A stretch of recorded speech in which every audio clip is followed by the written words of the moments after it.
Okay, there we go. Everything's good. There we go. Welcome, Yorktown. Welcome, plant. Welcome, chicken. Thank you for the birthday wishes. Should we play the Metalocalypse Happy Birthday song? Is it like bad? Is it like what? Why would that be a thing? Oh, hang on. We need to mirror. There we go. There we go. Now, why would I listen to that? What is that? Oh, jeez, it's gonna be loud. Turn that down. There we go. All right, let me get this up. Okay, there we go.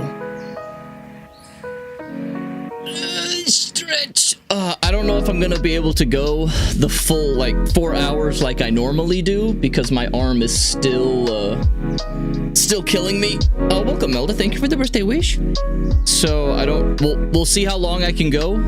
But sitting upright for long periods of time is painful. Get out of here! You're ruining everything.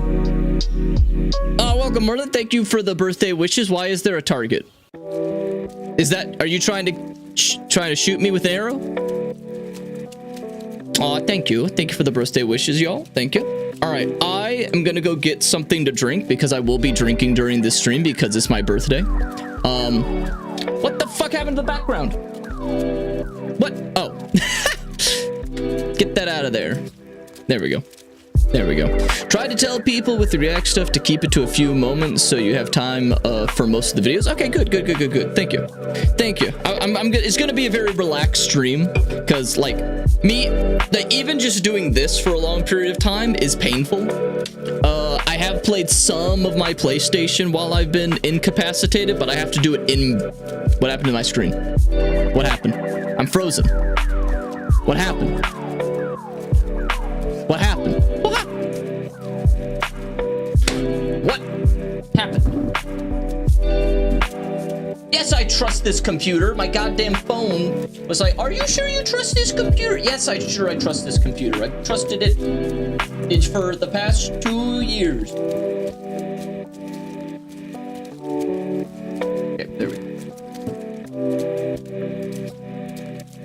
Okay, there we are. Did I cut myself? I think I cut myself. Whoops.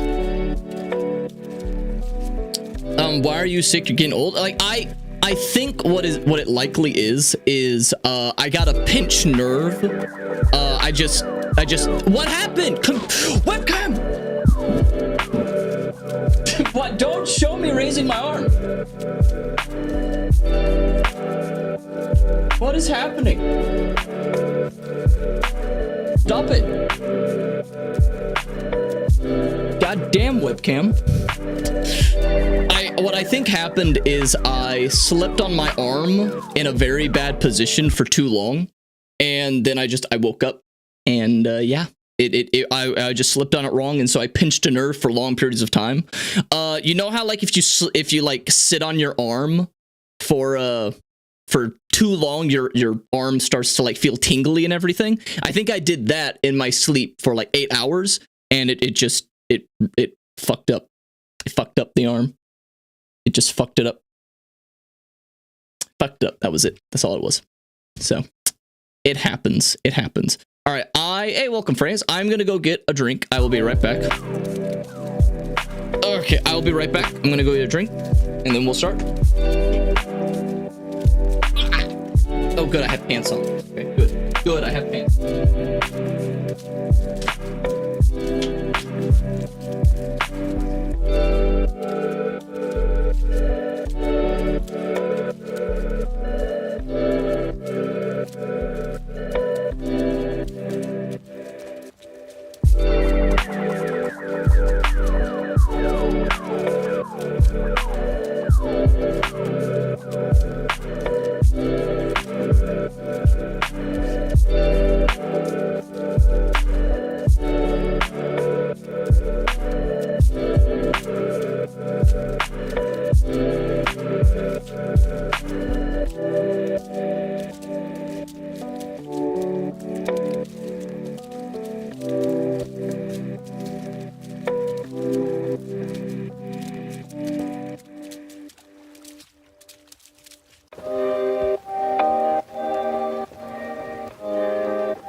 I'm gonna fall.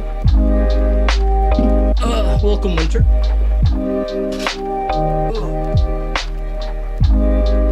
Alright. Oh, fuck, I grabbed the wrong drink on one of them. God damn it. What are we doing tonight? We're gonna be watching videos because I don't want to... I can't, like, have my arms doing too much. Like, I hadn't shaved the entire time that I was not streaming because it would hurt, because, you know, my primary arm. So... it would hurt to just move my arm like that. So I had to shave before stream, and that was painful. That was not fun. So yeah. So let's just see what we have in the Discord. I'll put that over here. Let's see. We'll start we'll see how they go. Hate React stuff, but hey, Chicken, you said you wanted to do React stuff, Chicken. Instead, you hate React stuff. All right, what is this? I feel like I know this one. I hate when people Hang on. There's Toby Maguire in the way. I never said that you... Wait, never said what? You never said what? Get this off screen. Hate React stuff. You said that. You said it. Oh, wait. I thought you said you wanted me to... Oh, maybe you were just giving it as a recommendation. You said, like, all these other people are reacting to this other YouTube channel. That's what you said. You said, you said that there was all this other React stuff. But you said, hey, all these other YouTubers and VTubers are reacting to this. Maybe you should try it. Are you doing it in spite of the fact that you hate it? Because that I could understand. That makes sense. All right, what is this? This is a Sonic. Hey, welcome, Rev. Welcome, welcome. I hate when people underestimate my fastness. I'm fast. I'm so fast, you couldn't even comprehend how fast I am. Why? God damn it! What is your problem? You're gonna ruin my fucking fan? Why? Okay, hey, I want to go back and pause. I want to go back and pause to see, like, did he cut the ass out of it, or did those pants come assless? But I'm worried that YouTube will be mad. I mean, it's on YouTube, but I'm worried that YouTube will be mad that I, like, kept it up on screen for too long. So I'm not going to do it. But, like, did he cut out the ass cheeks? I don't get it. Like, his cheeks were out. I know his cheeks were out. That's, like, the main thing. Hang on.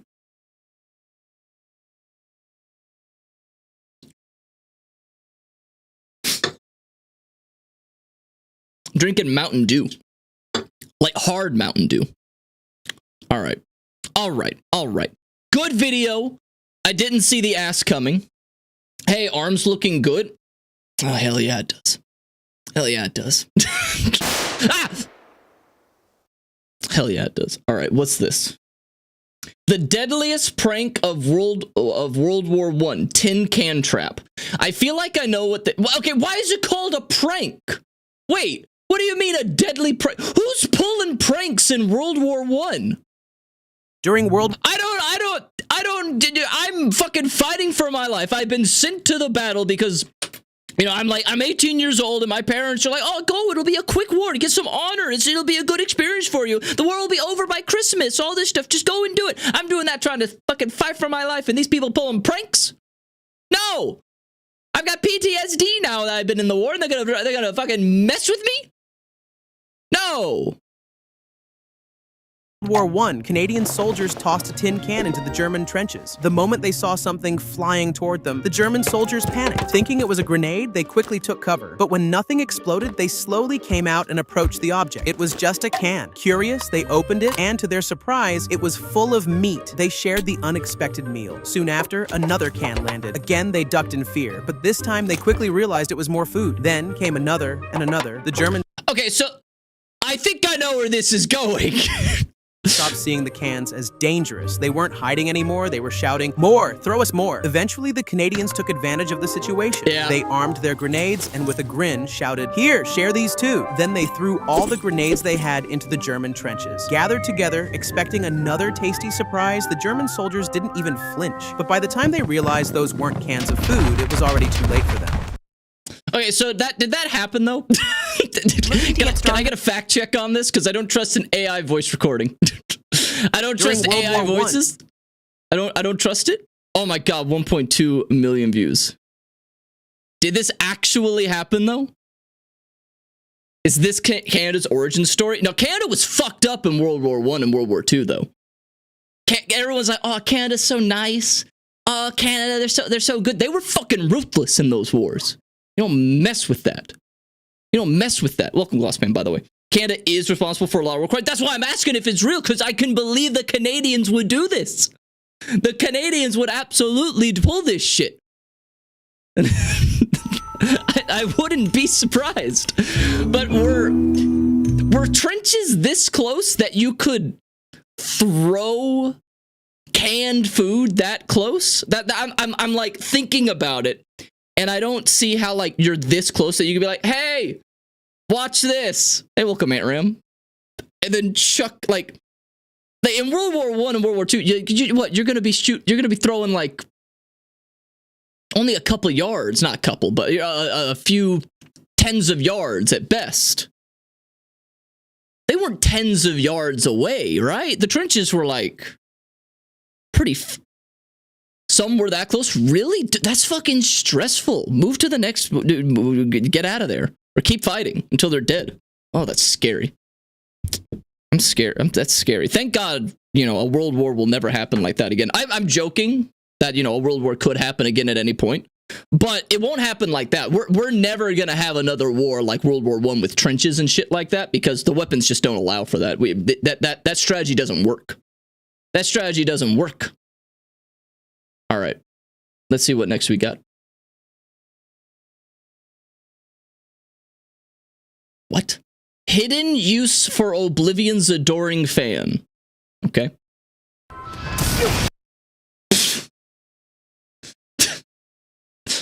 Okay.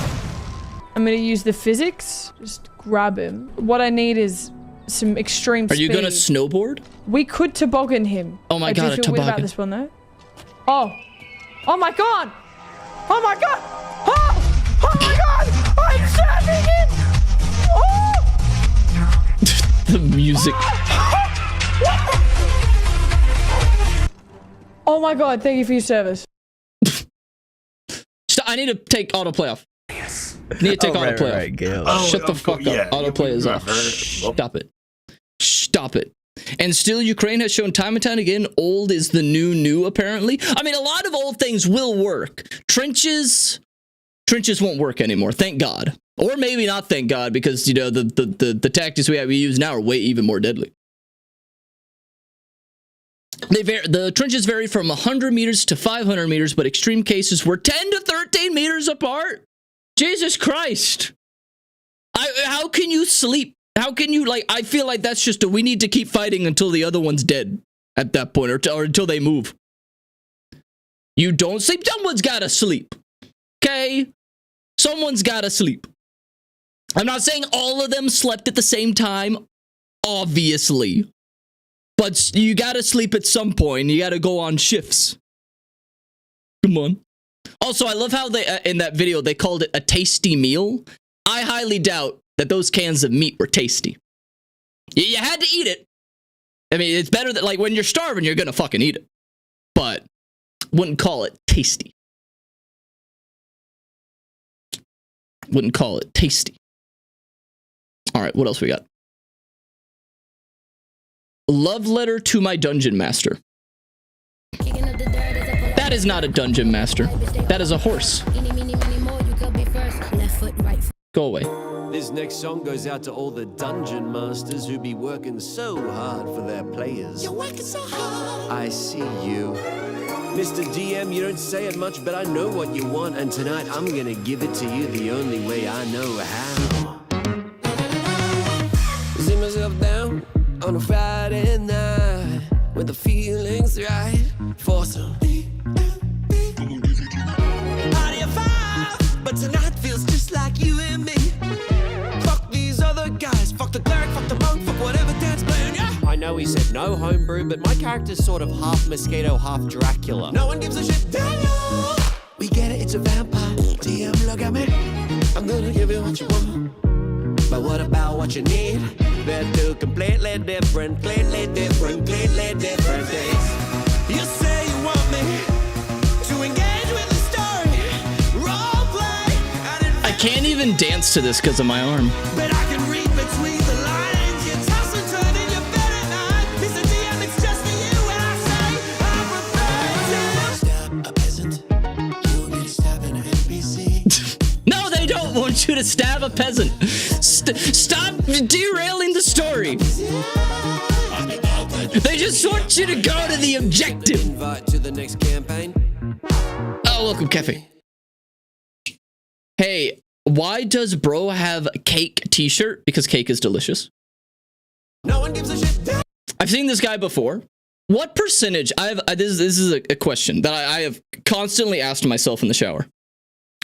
What percentage of YouTubers that have mustaches do you think have mustaches because they genuinely like mustaches and they want to have a mustache? Or do you, but what percentage of them do you think have it because they want to make sure that their face stands out in YouTube?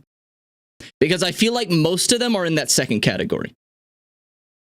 Because in the past, the meta was to dye your hair like red or green or blue or something like that. Like all the YouTubers did that. Markiplier, Jacksepticeye, all that stuff. They all dyed their hair because it pops on the thumbnail. And I feel like that is now moved to mustaches. Like tons of like YouTube commentating channels and stuff like this guy's great. This guy's great. But like YouTube channels are all that are just like, I have a mustache and my face takes up 30% of the thumbnail. It's so they know that it's pops. It's like, oh, that mustache just makes the face pop. It doesn't look good, but it makes it so they stand out on YouTube. Is that a hint of jealousy I hear about mustaches? Right? I literally shaved off a mustache. I could have kept it, but I didn't. About 64%. Yeah, that makes sense. I'm eating. Don't eat dirt. Don't eat dirt, chat. I think most of them are wannabe porn stars from the 70s or 80s. I mean, that could also be. Maybe they just want to do porn, but that was their calling in life and they couldn't do it. So now they just tell you about how there are weird TikToks on the internet. Tom Cardi has kept his mustache since 2021, so it could go either way. It could, yeah. I mean, once you have it for a while, eventually you're not going to want to shave it.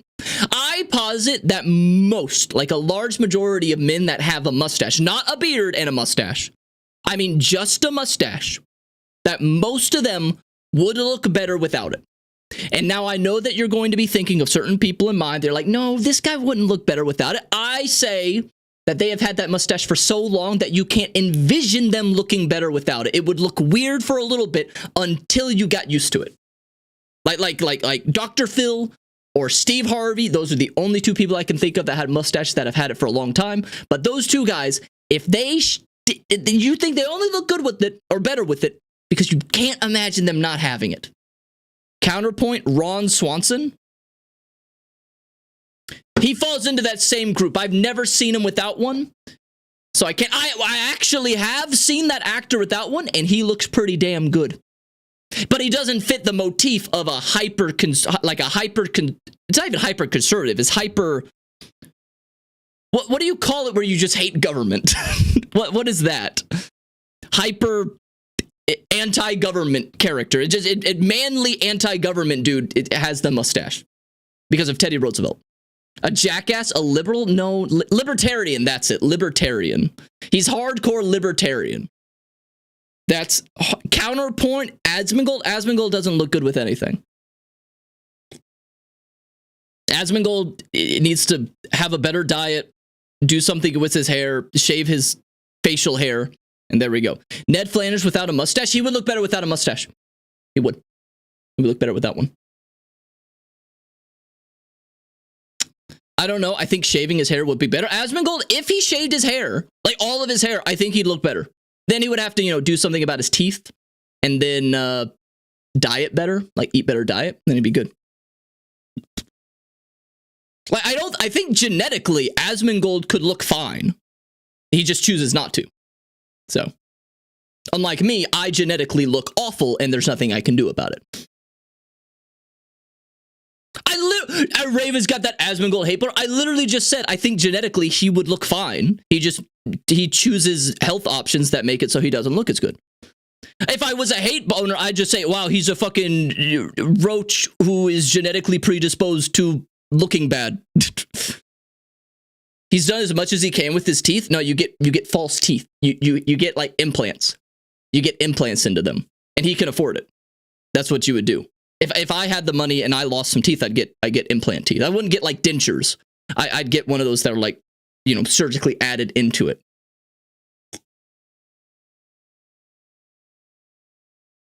Yeah, no, you can get fake molars. You can get fake molars. It's a thing. It's a thing. He just chooses not to because it makes his online persona more personable. Jesus fucking Christ, what the hell?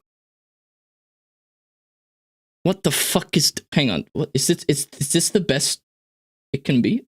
Okay, well, all right. You literally have those? Hey, Lucius, welcome. Yeah, and there's nothing wrong with getting false teeth. You want to be comfortable in your smile.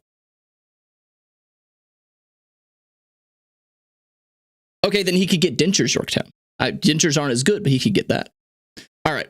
How sus can we be tonight? Or more accurately, how sus can we be before YouTube decides it's sus? If it's on YouTube, it's fine. If what you share is on YouTube, it's fine. Most of the time. There are some exceptions that have happened where YouTube's like, that video goes against our terms of service. And I was like, it's literally on YouTube, though.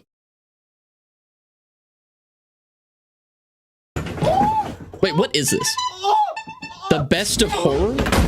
What do you mean the best of horror?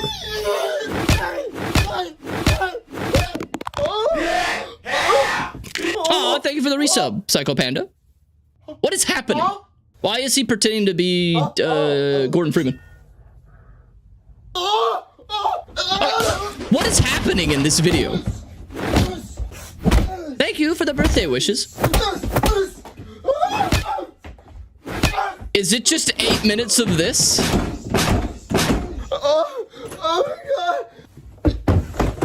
Is it just 8 minutes of him beating up a clown?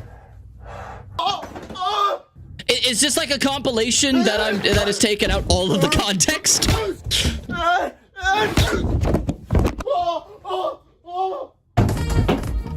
Hang on, I'm gonna skip ahead just to see like what is happening. The auditions are down the hallway. Make a right, room 5. Surprise! All right, I'm vetoing this one. I'm vetoing this one. How the horror film should have ended. Maybe that's what. Is this like a compilation that I don't understand? Because this has 20 million views. What? I don't understand what the context is. Like it's. There's nothing under there, bud. Maybe you're just having a nightmare, buddy. You know what I'm saying? Get some rest, buddy. I'll see you in the morning, all right?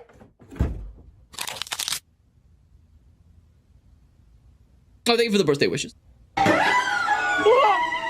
Oh, it's The closet. He's in the closet. We got going in here, buddy. Nope. I don't see anything, buddy. Nope. Nope. Nobody in here, buddy. Oh, guys, got me. That's just rude. He's pretending. Look at your dumb little face. You gonna shut that? That's bad parenting. Never do that. Never do that. Context is for pussies? No, it isn't. This has 20 million views. I feel like I'm out of the loop on this. Hey, you scared little bitch, boy. He's under the bed again. There's no such thing as f***ing monsters.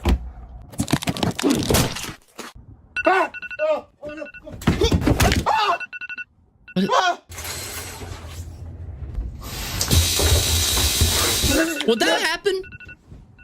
I'm actually curious. Could you like have a toaster on the floor and activate a shower? No? Sad.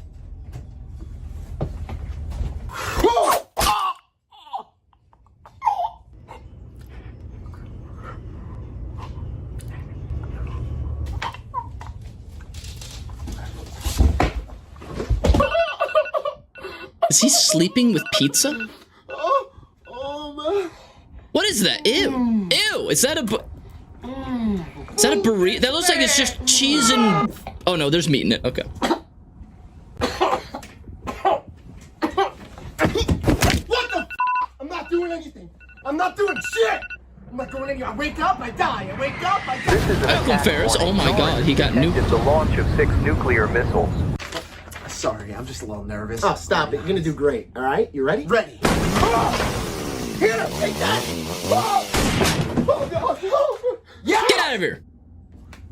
Yeah! Yes, dude! You know, that's what we're looking for. Alright, I'm moving on. You know? I'm moving on. I feel like it's too much back to back. It's too much back to back. I don't know. I've never heard. Is this a skit channel? Is that what this is? Okay, this is a skit channel. All right, got it. Okay, I've never heard of this channel. What the fuck?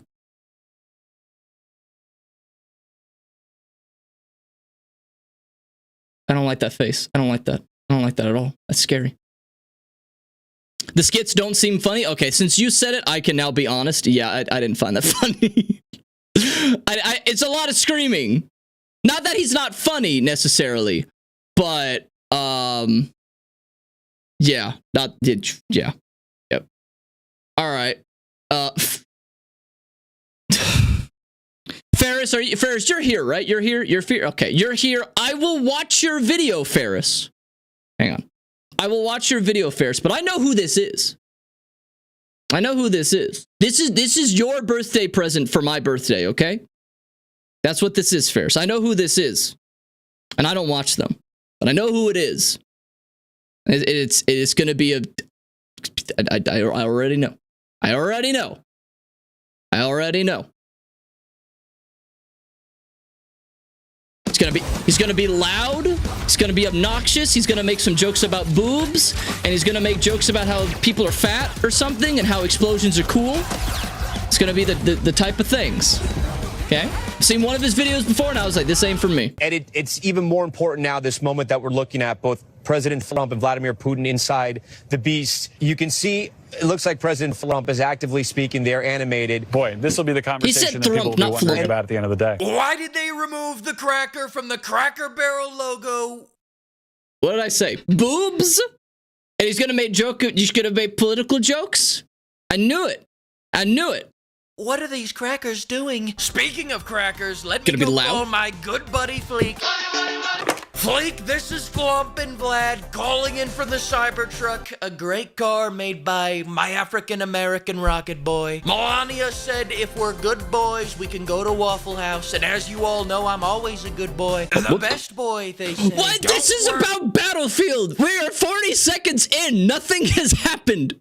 Worry about what me and Vance did to the Pope, Vlad. You'll be fine. Fleek, let me tell you something. It's your boy! I do the best war crimes. Just look at my stats. I didn't even use a single N-word. The other day, I assembled leaders from countries all around the globe to tell them about my big 60-kill victory. They were very impressed. Except for that one bitch from the spaghetti country. She was mean-mugging me the whole time. What is happening in this video? Pizza, why are you so angry? You know, all of EA's sins have been forgotten. I know all it. because I knew it. I knew he couldn't avoid just talking about some EA video game he doesn't they like. didn't Makes sense. snort a mountain of cocaine before making this game. Do you see Call of Duty doing that? No. They're cranking out whatever the hell. What is happening?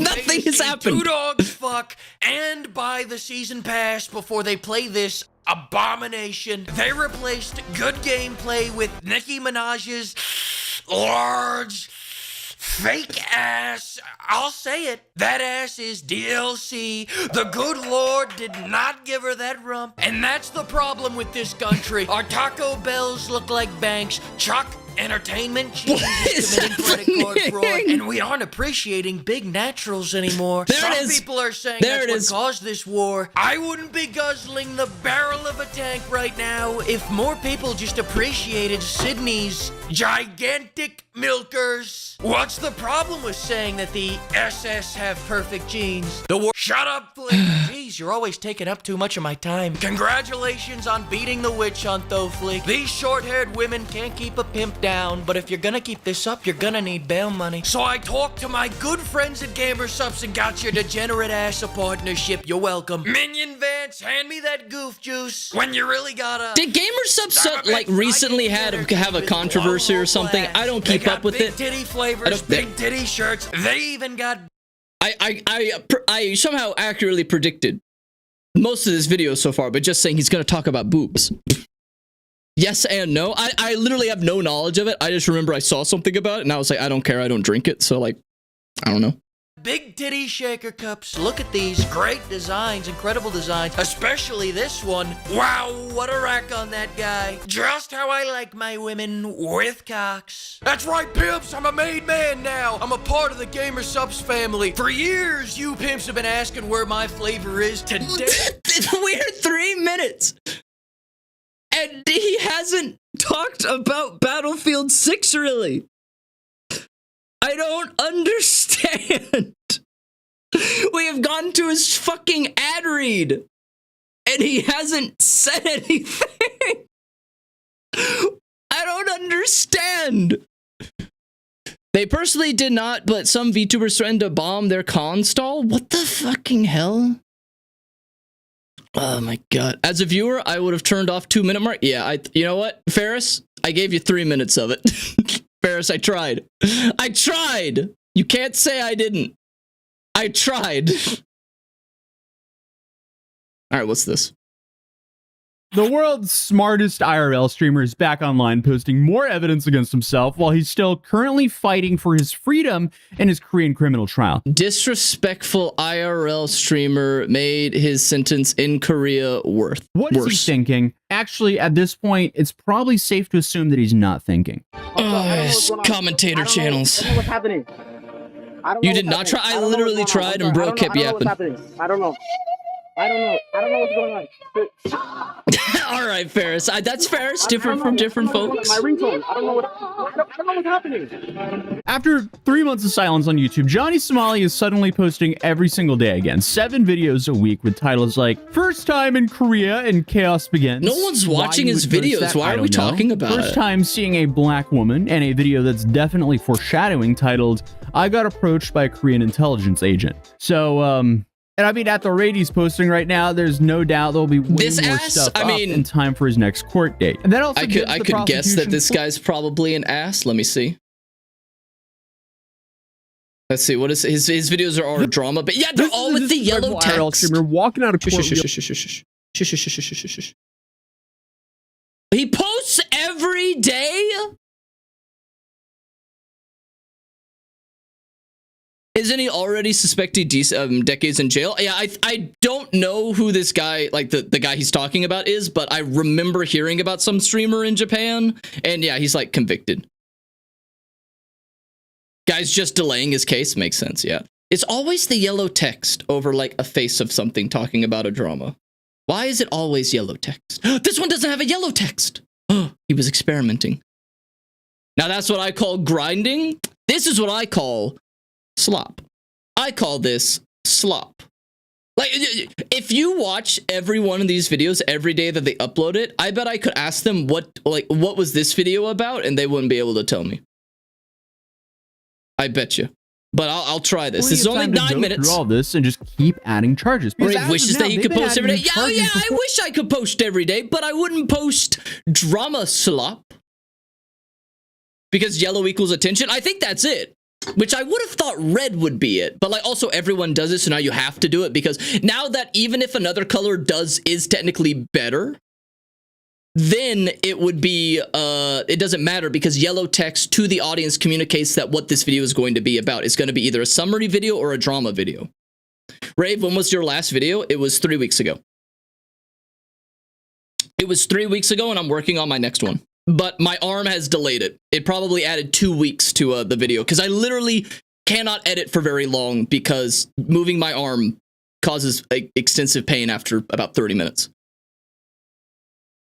So only 3 weeks ago was my last video. Every single court date, and he just gave them way more ammo for it. And obviously, since it's Johnny, we know the content is not just filler content of him eating. No, this is just I don't know who Johnny is. Himself committing crimes. He is literally snitching on himself. So not only did this guy live stream all of this months ago and get in trouble for it, but now he's redistributing it just a little bit over a month before his next trial date. Dude, what are you doing? Asmongold puts out videos every day. Yeah, and they're uploading his own court case highlight reel. If a channel uploads a video every day, streams, he's re-uploading the channel is slop. He's already done. The channel is slop. Getting brought up in court. You can't. Maybe there's some channels out there that have like a giant dedicated team. Then maybe they could upload every day. But if a YouTube channel uploads every day, it's slop. Daily content form, yeah, it's slop. Shorts, maybe they're different. I can't speak to the process of making good shorts within a day since they are going to be smaller, but they do have more extensive editing. I can't comment on that. But if a channel uploads dedicated long form videos every day, it's slop. Slop equals views equals money. Okay. I didn't say that it couldn't make money. Where did I say that? Don't hate the player, hate the game. I can hate both. The only people who ever say don't hate the player, hate the game are the people who don't want you to criticize them. Like this. Ringtone, get out. Get out. Oh, get out. Like this is that's what most of these channels are. It is watch a video, show you clips of the video that extend the runtime by half, and then intersperse unedited face cam footage of you telling us what is happening, like from the videos. Let me tell my thing. Half of the video is likely footage from this guy's other videos. Walking up to you, like, you know this walking up to you, just leave, bro, before this. God damn, we got president. It's okay, bye-bye. You can't fight that. I want to go to South Korea. That'd be a nice place to go. And after checking, his channel is monetized, so he's essentially trading a harsher sentence for a couple of dollars of YouTube ad revenue, because all he's doing Raven's just jealous his fans don't take any brain rot and get botted views of charges. Then on top of that, it could easily be argued in court that he doesn't feel sorry for his actions, since he's literally sitting here reposting all of his worst decisions in a highlight reel. And the trial's been going on for the Chicken, you can watch these videos. I don't care. It's not bad. I disagree. My viewpoint is they are bad because they are about drama. Drama is bad inherently for me. It's not, it's one, he doesn't do any production value. It's literally, I'm going to tell you a thing that you don't care about, and you're just going to watch it because you like drama. That's what it is. Better part of the year with updates coming out almost monthly. So a refresher, Johnny Somali is a disrespectful IRL I didn't know who Johnny Somali was. I wasn't angry about it. In Japan, it got him chased down by locals and forced out of the country. So is Game Theory slop? Does Game Theory upload every day? 4 of those are business obstruction charges, 2 misdemeanors. I don't think Game Theory uploads every day, and they're very high well production. Their videos aren't for me. Trial date went, and their videos aren't for me because they're more targeted towards a younger audience now that they've, you know, since they have like transitioned toward focusing more on like more younger focused games. They put out videos every day. Really? They also have a large production team. I haven't watched I don't watch Game Theory because, like I said, their target audience are younger people, because they do games, they focus on younger focused games, so I haven't watched them in a while. But assuming that their production is as good as it was from like 10 years ago, if they keep that up, then that's very good production value. So, yeah. He admitted guilt to 6 charges, including 4 obstruction counts, but also refused to plead guilty on the deepfake charges, but also said that he did, in fact, distribute them, and he is being they went heavily into FNAF videos, but they were following the money. Their viewership was starting to trend towards younger people, so they started to go more in on the indie and making the judge even less sympathetic. Not like the judge would be too sympathetic after he... Rave, make up your mind. I literally said, if they have a large production team, then it is possible that they won't be slop. I literally said that in my first statement there. Literally said this to the judge and the judge's family anyway. The prosecutor and now he's going to do more of the anxiety by carrying a fish. Tell the judge you can suck my... I'll bring a fish to your mother's house. But I digress. And at this point, experts I spoke to in Seoul were saying that they're expecting him to get anywhere from like 3 to 8 years. So with the way charges keep stacking, he can easily get the maximum of that. And his next court date is set for October 29th, which makes this YouTube spree so incredibly dumb, it's almost poetic. He's weeks away from trial, and instead of shutting up, he's uploading daily harassment tapes, the exact type of behavior that got him arrested in the first place. And why he's doing this? The only conclusion I have is for a little bit of YouTube ad revenue, which again doesn't make sense because all this is going to lead to is more time behind bars and higher fines. And then on top of that, he's literally uploading content with friends that I'm almost positive he doesn't even have anymore. This is all these niggas want, bro. They just want to fucking embarrassed. It's like, bro, stop being a fucking piece of shit. God damn. Oh my god, that was crazy. That was crazy. He like, bro, he shoved me. Chat, he shoved me. He's like, get the f off the bus and pushed me off. It's kind of sad, but I'm not even sure Johnny has any friends at this point. He's just using Hank. And there was also a pretty big Discord leak near the beginning of the summer from someone in his friend group that released Discord messages and chat logs. Even the people closest to him started leaking because they quickly realized sticking by him was not loyalty, it was just setting their own money on fire.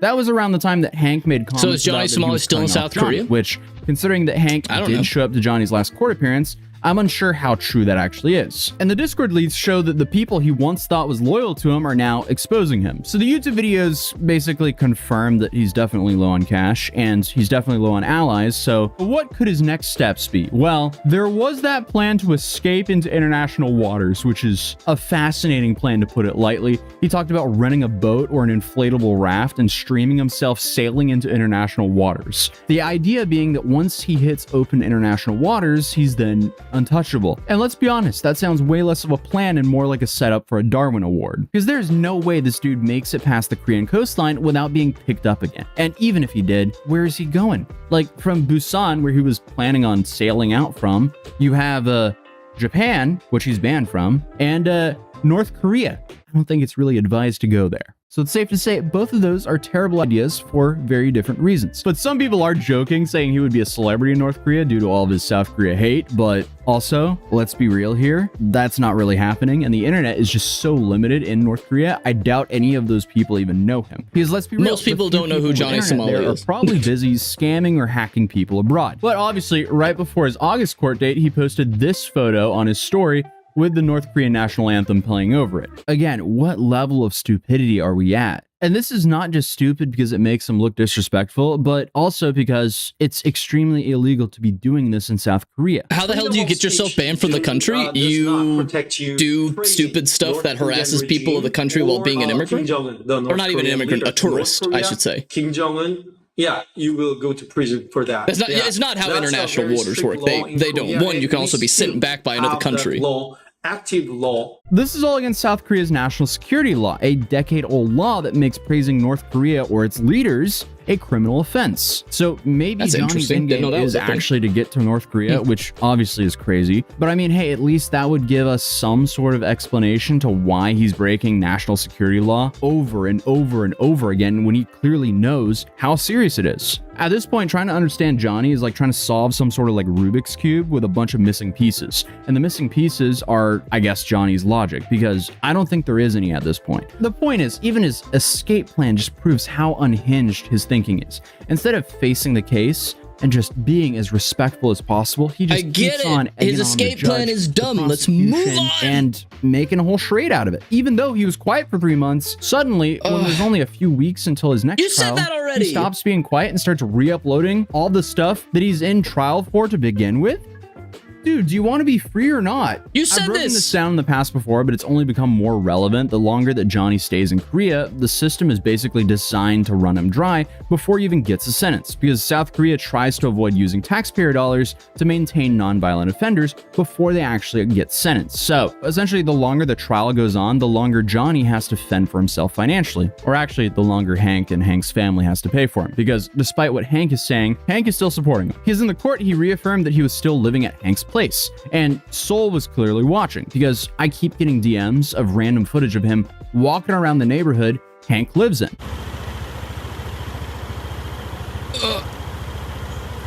I don't know if I should be alarmed or not that people are just randomly sending me footage of Johnny walking around in Seoul. Or Johnny, or whoever. Yeah, he's definitely still in Hank's area. And we do know that someone in his circle is leaking his messages. So Rave, just don't watch the video. He can't trust his typical source of money. And I guess the only thing he could do was reposting videos to his YouTube channel of him harassing the public, which is incredibly stupid, obviously, but also possibly his only choice. Maybe Hank has cut him off, actually. And there's definitely no way he can work a job over there. But also, unfortunately, that's the thing with Johnny. Because I just can't watch drama. I don't know who Hank is. No, we don't know who Hank is. He's just assuming that I know who Hank is. We're gonna skip this one. Yeah, I can't watch drama videos because it doesn't affect my life, and it's not entertaining to just hear about a stupid person doing stupid things because they're a dime a dozen on the internet. I just can't. I just Hold accountable. It just makes no sense. Just makes no sense to watch drama when there's so many good things on the internet. Of like preoccupy yourself with times like this. I believe cases like Somali relies on following the series of videos. Yeah, and I just haven't done that. Yeah, I'm making penance for missing streams by watching videos I don't like. Can we watch some actual quality slop? Slop is okay. Slop has changed terms apparently, because I think slop now just means genre for people. Like when a new shooter comes out, they call it shooter slop. They don't mean that, oh, it's a bad game. They just mean, oh, look, it's another shooter, so we're gonna call it shooter slop. So like, is slop no longer a negative term? It's not that you can't watch, it's that you choose not to. Yeah, I choose not to. I choose not to watch drama of things that don't impact my life and are just meant to make me angry. Like, who cares what a stupid streamer... Why would I want to watch something that tells me what a streamer I don't even know exists did and how they are popular and now their career is ending? I don't know who they are. I don't know who they are. It doesn't make... Did you see changes? It surprises me. Yeah, I was surprised that slop changed to that degree, but it still makes a logical change and everything. Just too much of the exact same thing, pretty much. Yeah. That's what slop means now. It's just means genre. Robert, okay. I've discharged my fluid. Is that what does that mean? What? What does that mean, Marcus? You took a pee? It's over there. What? Marcus, are they in a Walmart? It's kind of gooey and sticky. Goopy and goopy and green. Lick my finger. I'll pass for now, Marcus. You know, maybe next time. Old lady. But yeah, what can you tell me what aisle you discharged in so I can clean it? Where are you going? Yeah, it's a nice shirt. It's blue. I don't think it'll fit you, but it's nice. The clip that started it all. I don't like this. Started color. What? I'm scared. Sorry. He's like a shrimp man. I don't like it. All right, well, good to see you, Marcus. Is this VR? There's a giant rat that makes all of the rules. That makes all of the rules. Hold accountable. He didn't finish it. He didn't finish. He's supposed to say a giant rat that makes all of the rules. He didn't finish it. You're supposed to finish it. You can't see the giant rat and not say that makes all of the rules. That's not allowed. That's against the rules. It's against the rules. Okay, this is another one of this guy's videos. This rock. Who is this? Oh, sorry, I don't. Why does he look like this? Either. What is he? I don't understand. Robert. Yeah. It's pissing me off. What is? Okay, who are you? Welcome, Mego. Stand in front of it so you can't see it anymore. Cynthia can't have cake. It'll go straight to her thighs. Is that better? Why does he have nipples? What is he? To go. Isn't that what we all ask ourselves every day? Where should we go next? Was that part of your deep message, Marcus? Was that part of your deep message? What does he do? Hey, oh no, he's in the fire! He's breakdancing! Get out of the fire! Get out of the fire! Get out of the fire! Help. Okay, I'm pulling you out. Is this VR chat? Holy shit. Marcus, what would you do if I wasn't here? No, I'm not giving her cake. Then I have to buy her new clothes. My life again, Robert. I did. I'd do it again. Are you okay? Is he jerking him off? I owe you everything. Why does it look like they're about to Marcus, make out? I don't need everything, all right? I just Why has he got kissable lips? Why has he got dick sucking lips? I don't like this. He's also got a really long throat. How about I'm learning too much. Pistachios?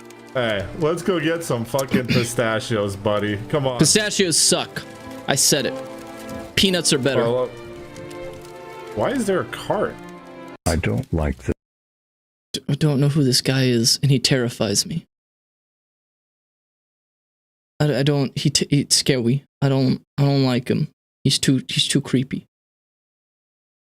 D&D overuses AI. How long is this video? Thinking about playing It's D&D 38 online, seconds. No, that's the ad. Here are 3 things you need to know. I do not One, need to know no anything. setup. This is a story about a DM who needed to use AI every step of the way and how the players responded to it. Honestly, I'm surprised it took us this long to get a story like this, but first, thank you to 21 today's minutes. sponsor.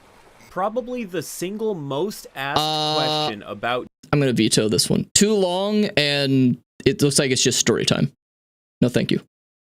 No, thank you. All right, what is this one? Lost Fan, let's see how long this one is. I originally got here because I got this plane's crash rate wrong, but what I found instead has to be some of the weirdest flaws I've seen on an aircraft and one of the most lasting legacies of a bomber ever made. Today we're going to investigate the USA's first swept wing jet D&D can take D&D can take days. D&D can take absolute days. But I guess hypothetically, you could literally just have an AI write the story for you, and if I guess ChatGPT can run on your phone, right? So like hypothetically, I guess you could input stuff on the fly and ChatGPT could tell you like what to do, I guess. I don't know. 47 Stratojet, which is kind of funny given that this plane had a habit of being some people have hated too by much every time. single The altitude hell? it could That's what reach. But you the gotta hardest admit, part the about plane D&D looks really is the time. cool. I mean, look at this thing. Now that you've gotten your eye candy, there's something I need you to process. Let's put this thing next to its dad, the B-29 Super Fortress. See how different these look? Because a lot of people in the U.S. I did not see how different they look. Come on, give me some time.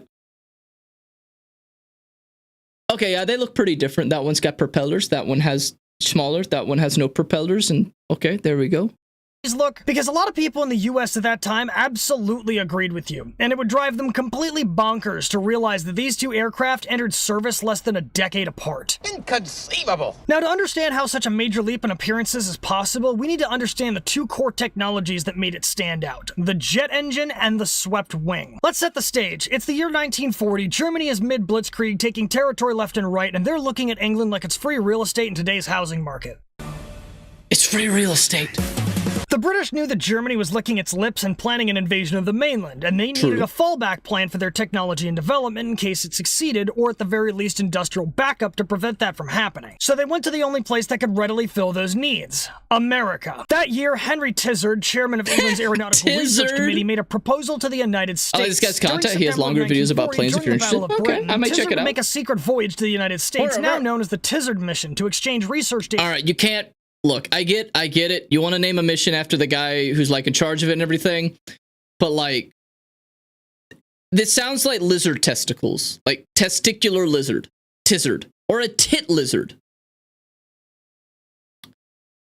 Where did that last name come from?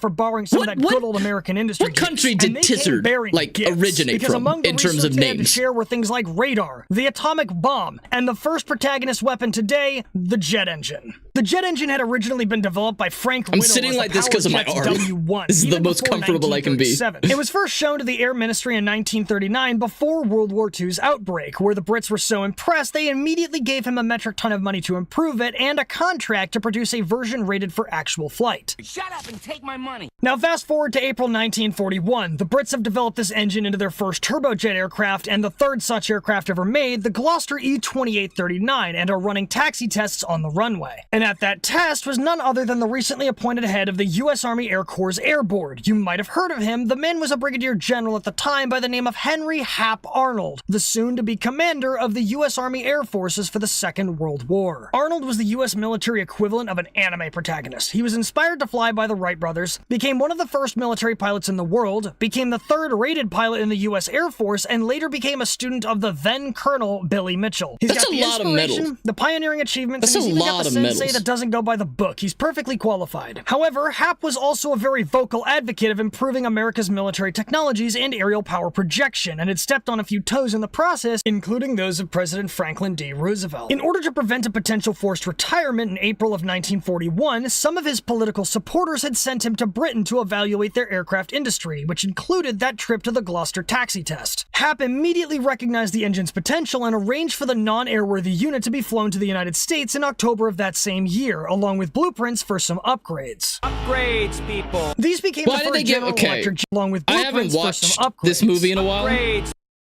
Why they give robots titties? Why they give robots titties? Wasn't there a robot with like a fat ass in that movie too? I need to rewatch Robots. It's called Robots, right? Why not? Well, I know why humans would give a robot a fat ass and big old titties. I know why we would do it, but there's like no humans, right? Do they fuck? Because titties are great, but do robots think titties are great? Who gave robots a sex drive? Who did it? The robots had to come from somewhere. I don't know. Techno-organic life may have sprung up on its own. I don't know. These became the first General Electric jet engines, and by 1943, the technology had improved to be more viable and more powerful. With this information in hand, Congress issued an unofficial request for a jet bomber and reconnaissance plane to get companies to start looking into ways of applying the new engine type to an actual aircraft, and this became an official requirement in 1944. 4 companies responded and were asked for proposals, 2 with 4 jets and 2 with 6. Boeing got the 6 and had originally meant to submit a reworked B-29 with a straight wing and fuselage engine mounts. However, Boeing would get lucky because they were about to find out about the second protagonist weapon, the swept wing. Now, the swept wing had actually been discovered in America by this point by Robert T. Jones, an aerodynamicist working at the Langley Research Center in Virginia, although the design was still theoretical and highly debated. Boeing's chief of technical staff, George Schreier, was aware of this theory, but due to its unconfirmed properties, he hadn't given it much thought. This would change in May of 1945, when he was put on the von Karman mission of the Army Air Forces during Operation Paperclip, which is just such a rabbit hole on its own, I'm gonna have to make it a separate video. Long story short, I remember the name Paperclip. I don't remember what it was. Home, so the US could catch up, and during this mission, they would find a place that had previously only been referred to as Vulcanrod. This was a quarter in the city of Braunschweig, and it contained a secret laboratory called the, let me see if I can get this right, the Deutsche Luftfahrtforschungsanstalt, which definitely took me one try, and I, to no one's surprise, misspelled in my script, which then, to my surprise, Google spell checked correctly. Wait, SpongeBob! We're not cavemen! He has to clarify that, because if he got it wrong, people would yell at him in the comments. I need to stop and take a moment to stress how important that is. Paperclip was where they hired a bunch of ex-Nazi scientists. Oh yeah, was it? Why was it named Paperclip? Was it because of like? Was it because of like their papers? They were you used a paperclip to hold the papers.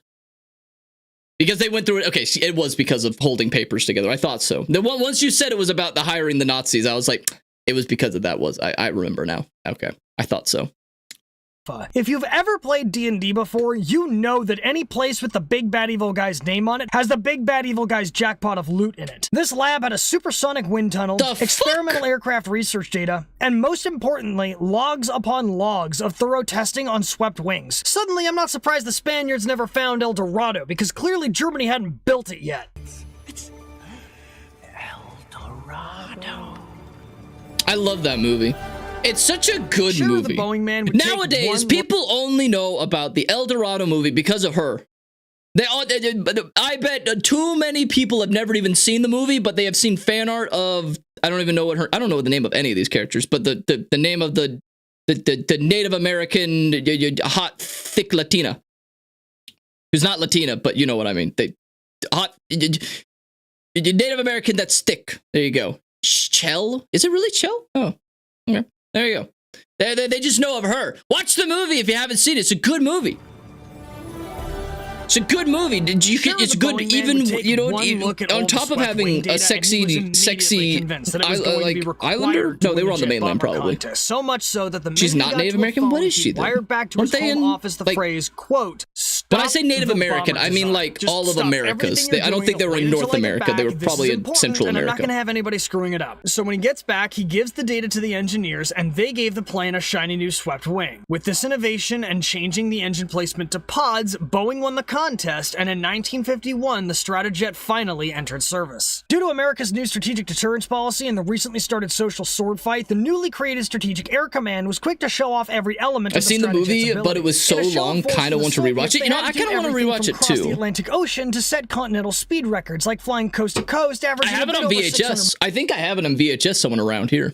miles an hour. The bomber was so fast that they only equipped it with one defensive turret at the tail because it was as fast as any of the fighters in service around the world at that time. It's not like they were going to come from any other direction. If they're going to eat your dust, might as well make them eat lead too, and then give them a table seat to look over at the nuclear playground you're about to turn their city into. McDonald's didn't figure out the Happy Meal until 1979, and this flying thrust stick is running around handing out unhappy meals for the low, low price of a middle finger.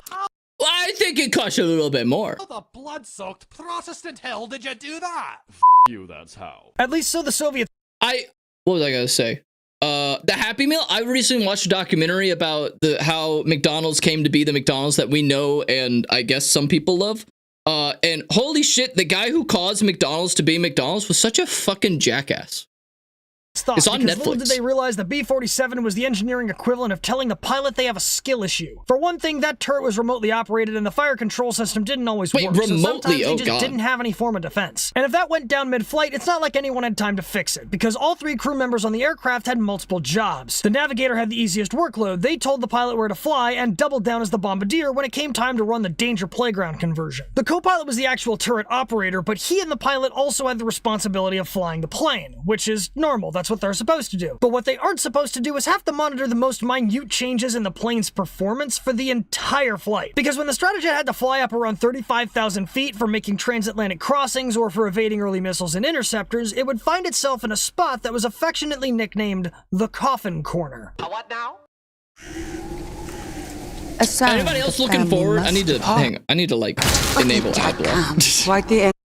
Let me enlighten you real quick. I'm going to change where we're going for this so we don't get ads. 5-knot or roughly 5.5 mile an hour window of speed where it could actually safely fly. If it went slower, the plane would actually stall. Are people excited for the new season of Has Been Hotel? Looks pretty, like, I like the first season. Speed, which would put it in the range of enemy air Good defenses. music. If it and went normally I too don't fast, like musicals. Though, it would go past the 490 mile an hour safe limit and risk doing the old flippity flop called aileron reversal and invert its own controls on its very thin wings. To avoid these issues, the pilot and the co-pilot had to constantly adjust both the thrust outputs of the 6 engines and which fuselage tank was getting fuel pulled from it for up to 8 hours. We need to cease immediately right here. This is a way bigger problem than it sounds, and I'm gonna let you guys in on a not secret. Yeah, it's my Humans birthday, are Rock. notoriously terrible at doing this exact I was kind born of thing. 57 years ago. There were multiple instances where radar operators Hell of a would Boss miss is good incoming too. I aircraft like that had both of them. clearly been But yeah, visible Hell of a on the Boss is display good. in front of them, not because they needed glasses, but because they'd been staring at it for hours and were desperately trying not to lose their minds. Psychology studies later uncovered that this type of task, officially called vigilance tasking, cannot be performed at full capacity for more than roughly 15 minutes. Past that point, people are more and more likely to suffer from what's known as attentional blindness due to fatigue. Effectively, what that is you're looking at something, your eyes are taking in the information, but your brain doesn't process that information, which probably explains half the car crashes in the United States every year. This is also why TSA agents watching the X-ray screen for bags have to rotate off with other agents every 15 to 20 minutes, so they don't miss something important.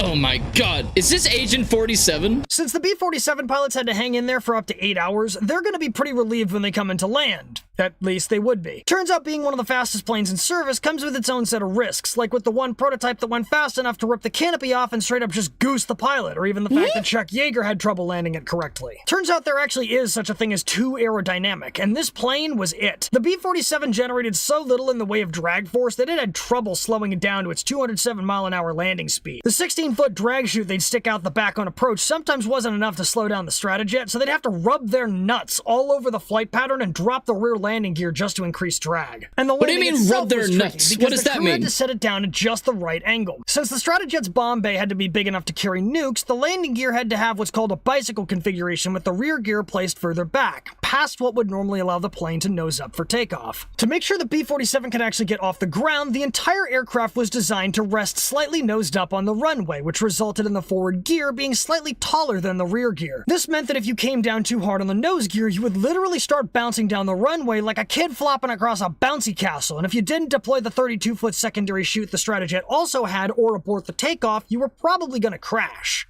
Gear down. Gently now, you just want to Like you're kissing your sister. Just a little peck, a smooch, like you're kissing your sister.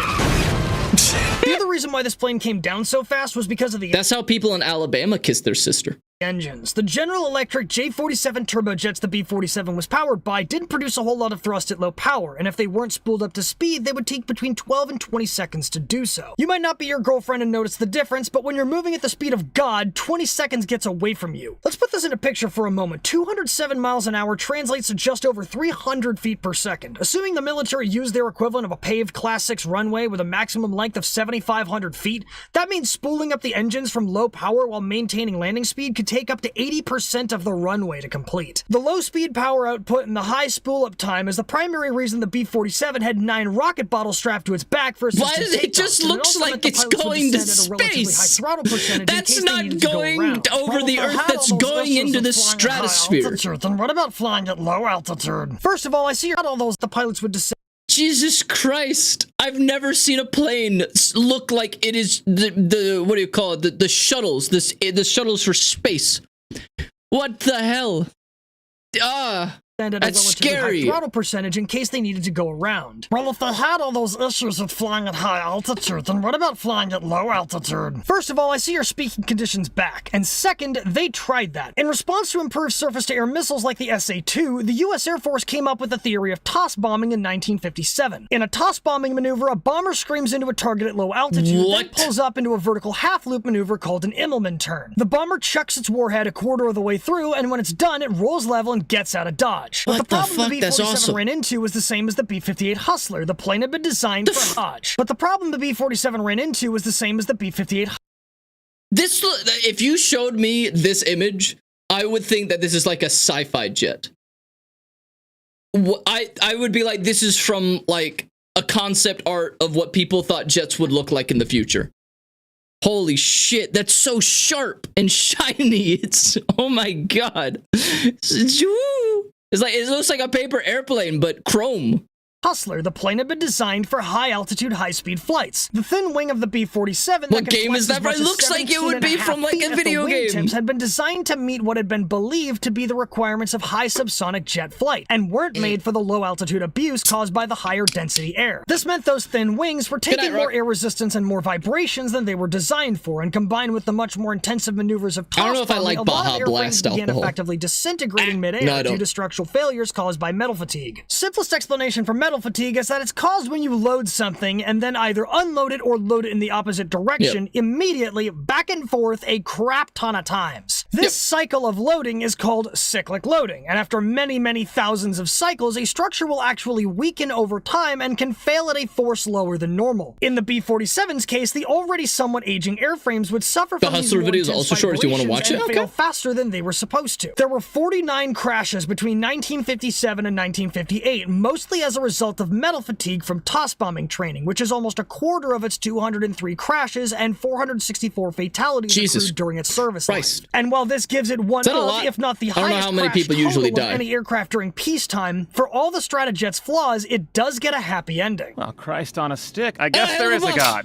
Some of the Stratojet's design elements would live on in Boeing's future works. A solid chunk of Boeing's commercial airliners have DNA that can be traced back to this plane. The 707, the 737, the 747, and the 757 all had their wings swept in the ballpark all the planes start looking the same to me. And had engines mounted in underwing pods. The wing sweep in that range is generally considered to be the optimal sweep for high subsonic cruising, and the engine structure absorbs some of the lift force generated by the wing before it gets transferred to the body of the plane, which counterintuitively strengthens the wing. The Stratojet may have had a terrible track record, but planes, you know what? I am racist against planes. All planes today look the same to me. Failures can do good work, and don't convince America that it's behind on technology, because we will steal the entire world's secrets just to prove a point. Thank you for watching. If you enjoyed what you saw, please consider checking out my other videos. You might like what you find. Until next time, dismissed. I will like it.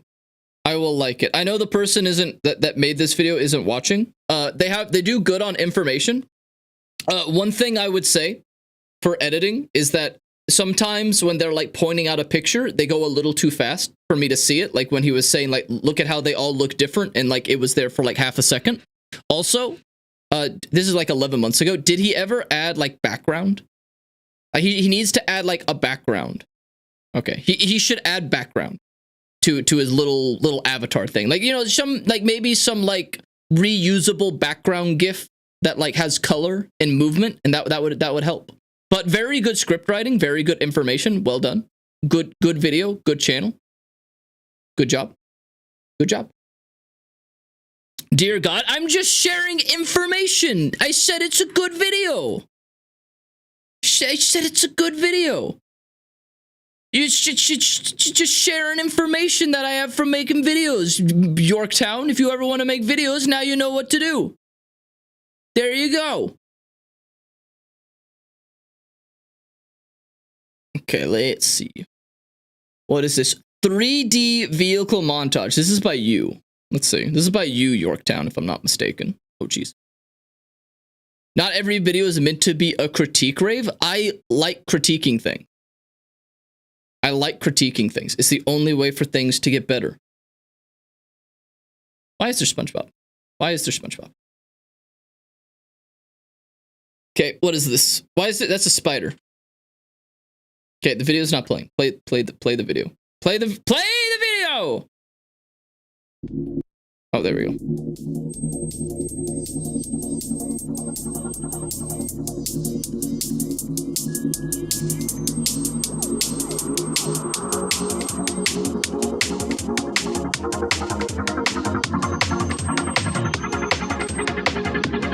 This is a little loud. Let me turn it down.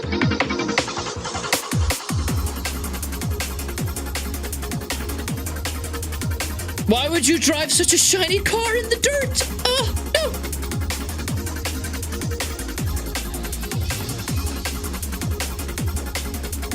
no! Were they all given, like, the same prompt?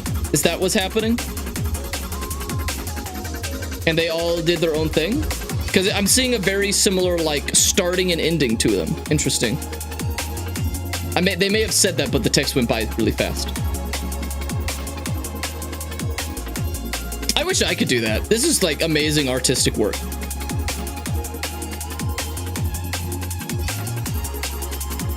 Oh my god! It's Mega Man!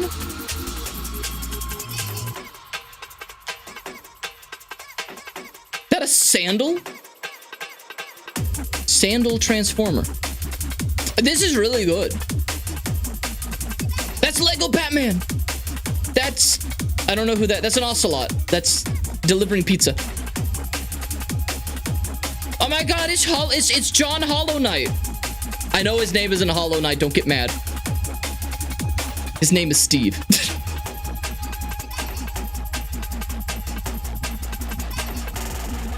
What the fuck? That's not a real sport, is it? If it is, that's awesome. I want to do a sport where I have to like jump up a wave on a fucking boat and grab a flag.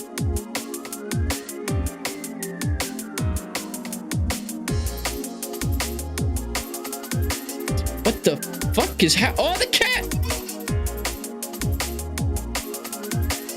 Is this like F-Zero adjacent? Might not be literally F-Zero. Anime. Was the anime girl running at a lower frame rate to add style to it? Because that's awesome. I love it when people do that. Like, mixing frame rates in media is so interesting. Oh my gosh, Optimus!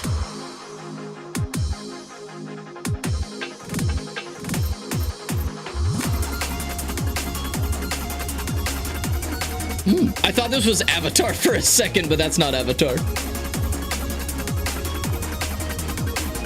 That's a Velociraptor riding a Velociraptor. That's a Kraken.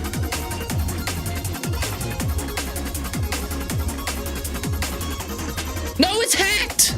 Now he's gonna get sunburn on his head. Last round. Oh, they didn't win.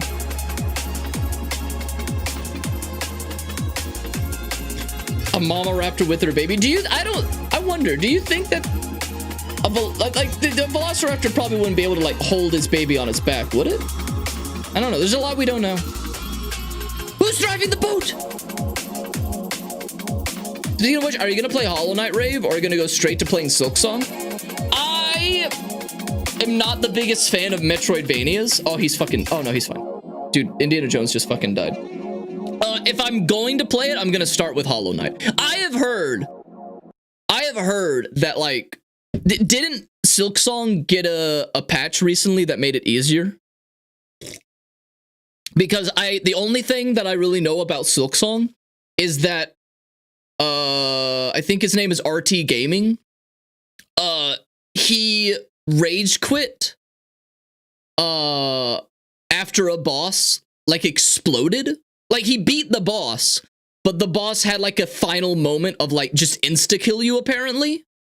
And he was just like that counted as a win, right? And he went back into the boss and he had to fight again, and he just stopped. Which I'm like, that's kind of bullshit. That I would have been the same way if that had happened, if I spent like 2 hours fighting a boss and then like I beat it and then it just explodes, and how am I supposed to know that that's gonna happen? And then I have to do it again. So like, I get it. So I hear it's really hard, and I'm like, as someone who has never played 2D like platforming type games, like I didn't grow up on 2D platforming games. My first video game was 3D, and I never had a Nintendo console as a kid, so I never played like 2D platforming games. All of my platformers were 3D and not combat focused. So I just don't have like the know-how, and I've never played a Metroidvania.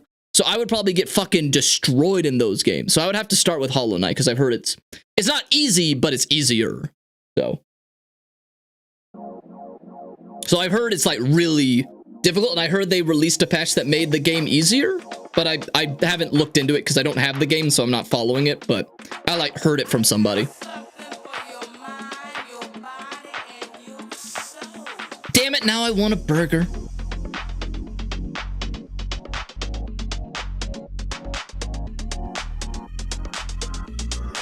I'm wondering if Silksong is gonna win Game of the Year.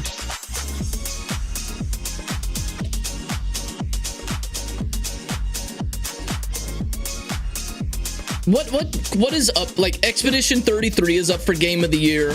Death Stranding 2 is up for Game of the Year. Hollow Knight is it called Hollow Knight Silksong or just Silksong?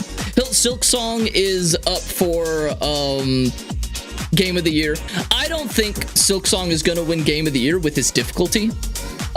That's not to say it's not going to be a good game, but I feel like the difficulty that I've heard, again, I'm speaking not from experience, is Plankton is it's going to like hurt it potentially, but I don't know.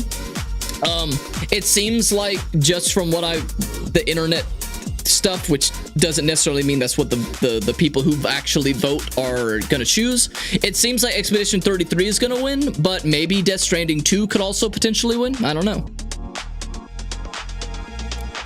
But Silksong is definitely in the running. I really like the Game Awards. This is completely unrelated to what's on the screen.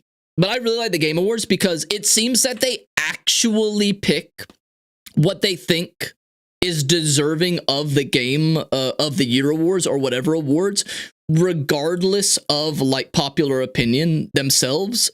Because if you, like, people like to say, oh, it's rigged, it's rigged, it's rigged. But like, Astrobot won Game of the Year. And if they were going based off of popular demand, Astrobot would not have won Game of the Year. It was a great game, and it was my Game of the Year. But I was going into it thinking it's not going to win.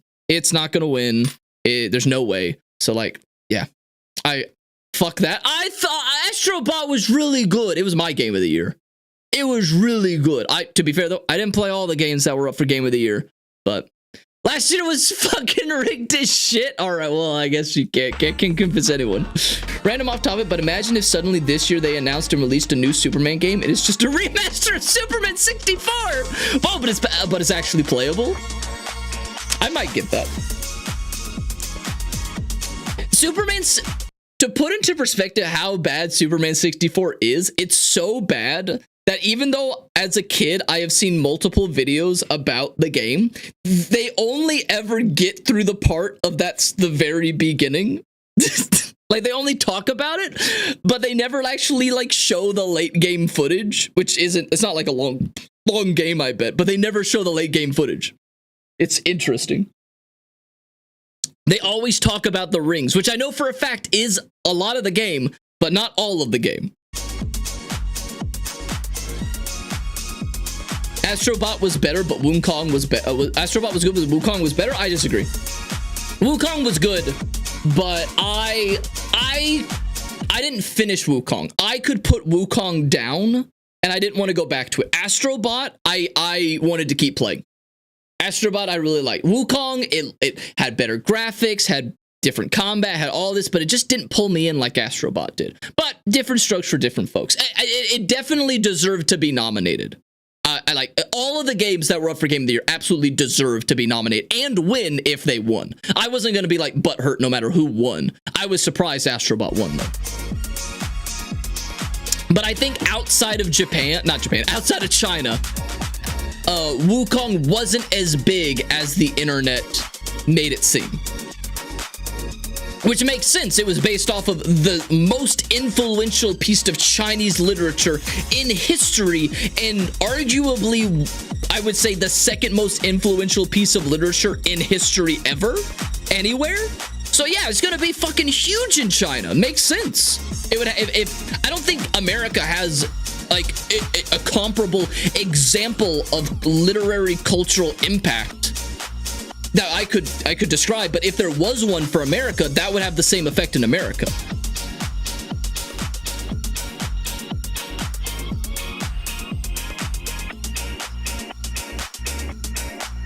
I wish I could 3D animate.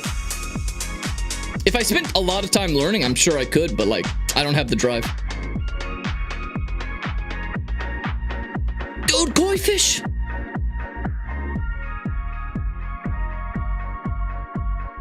The piece of Chinese literature that Dragon Ball ripped off, it didn't rip off, it was based off. A lot of literature is based off of, a lot of like modern literature is based off of the Journey to the West.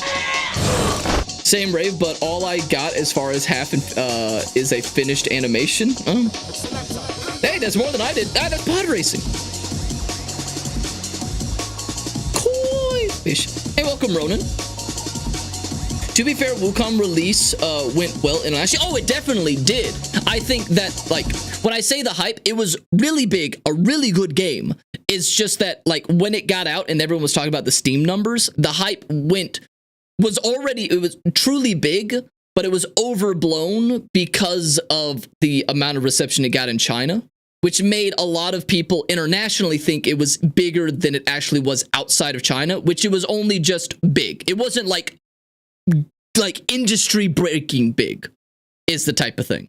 The hype like went a little over itself just because of that, which makes sense. I'm not saying it was a bad game. It was a phenomenal game, deserving of Game of the Year if it won. It was like YouTube tried to put out a lot of videos about it because it seemed like, oh, this is the next big Game of the Year, but it didn't really catch on because outside of China, it didn't really capture the audience that the numbers on Steam made it seem like it might, because it was heavily inflated by, understandably, the Chinese audience. Yeah. Oh, thank you for the happy birthday wish.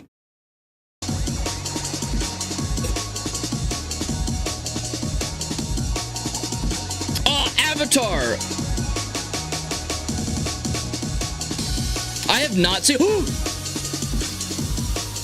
Oh, it's from that opening scene, kind of. It's not exactly, but it's based off of that. Dude, I wish we got Pacific Rim 2. It's too bad they never made a sequel.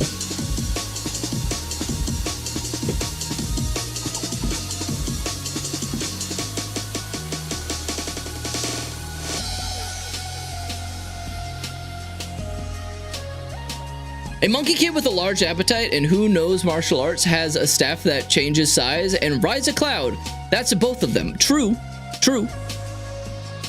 Yeah, too bad. Yeah, really. They really... I don't know why they didn't make a Pacific Rim 2. It's sad.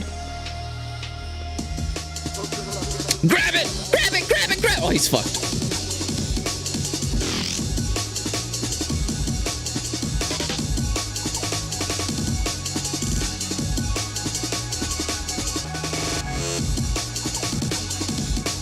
I like rollerblading. I wish I would rollerblade, but there's nowhere to rollerblade.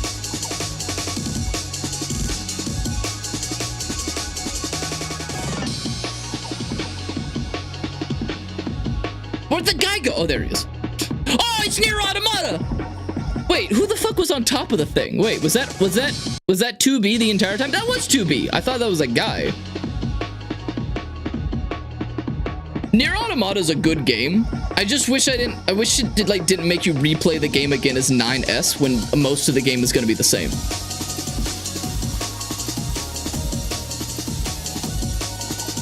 But Idris Elba character died in the first movie, so we couldn't get a sequel. True. True. That's why they didn't make a sequel.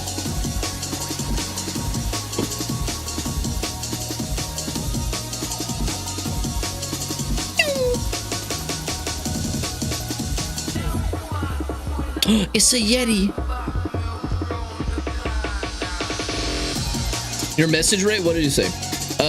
China has a version of Steam called Steam China, but access to the global version is blocked. I've heard opposite, that the numbers on Steam also capture the Chinese numbers, and I can't say if it's true or not, but a lot of people were saying that. So I don't know if everyone was wrong, which is possible. It's the internet. But I don't know. I'll have to double check that then. I'll have to double check it.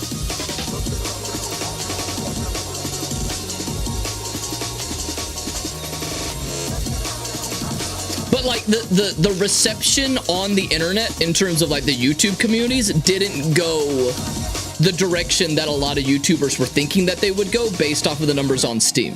So it seemed like it was like a flash in the pan sort of like reception to the game. Again, really good game, and I look forward to seeing what the developers make next, because they can still improve, but it's a great foundation for that type of game. It just didn't hit it for me, which not all games are going to appeal to everybody. So, all right, what's this? You're up next, Gloss. I'm really drunk now, but like, thank you, Adam. I'm drunk. What is this? This is I have like a bad habit of anytime I see like a video in this aspect ratio, I'm like, oh no, is it gonna be one of those with like the TikTok voices? Australia just no, okay, thank God. New record-breaking insect. But before I show him to you, how the f do we keep finding new bugs? You see, they're Australia small. Is home to an estimated they're small. Insects are fucking small. 1,000 species of insect, which is pretty damn impressive, especially when you consider the only place you're going to find more bugs than that is by counting the fucking roach population in Asmongold's walls. Now, that's fucking gross. That should never happen. We've only actually identified 62,000, meaning that we have no idea what nearly 3/4 of the bugs in the country actually fucking bugs do. are small. That's not outrageous. And so it should come as no surprise that while exploring Australia, not in Australia. What do you mean? Not, what do you mean not in Australia? Discovered a new record holder for the largest. Get on with it. The land down under, and it's a fucking stick bug. Introducing Acrophila alta. I've seen that type of bug. Not necessarily this bug, but that type of bug. And 44 grams in weight.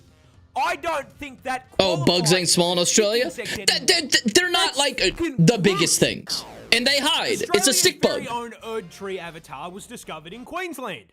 Because of course it f***ing was. And despite being enough inches in length to make any man jealous, it's actually completely harmless. However, well, yeah, it's a stick given bug. How many oversized bugs we already have, if we find any more, I think they're gonna send the f***ing Helldivers. No, fuck, autoplay's on in this one. Go away. Go away. Hello, Mar. Go away. Australia. Shush, shush, shush, shush, shush, shush, shush, shush, shush. Shush, shush, shush, shush, shush, shush, shush. Shush, shush, shush, shush. Okay, took a while for him to get to the point, but you know, interesting bug.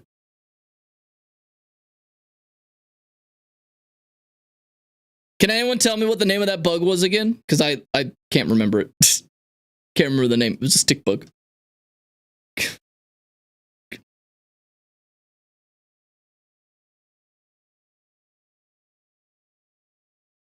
Play the video!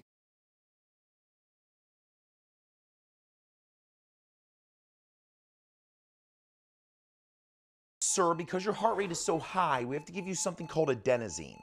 Okay. Lowers your... Is that gonna stop his heart? No. No. Actually, yes, but not forever. Yeah, it's just temporary. Not forever. I would be okay with forever. Well, because his heart rate is so high, we have to chemically restart it so it'll start working normally again. Yeah. But everything's gonna be okay. Maybe. Okay. All right, sir. And then he dies. No, I'm kidding. The adenosine's on board.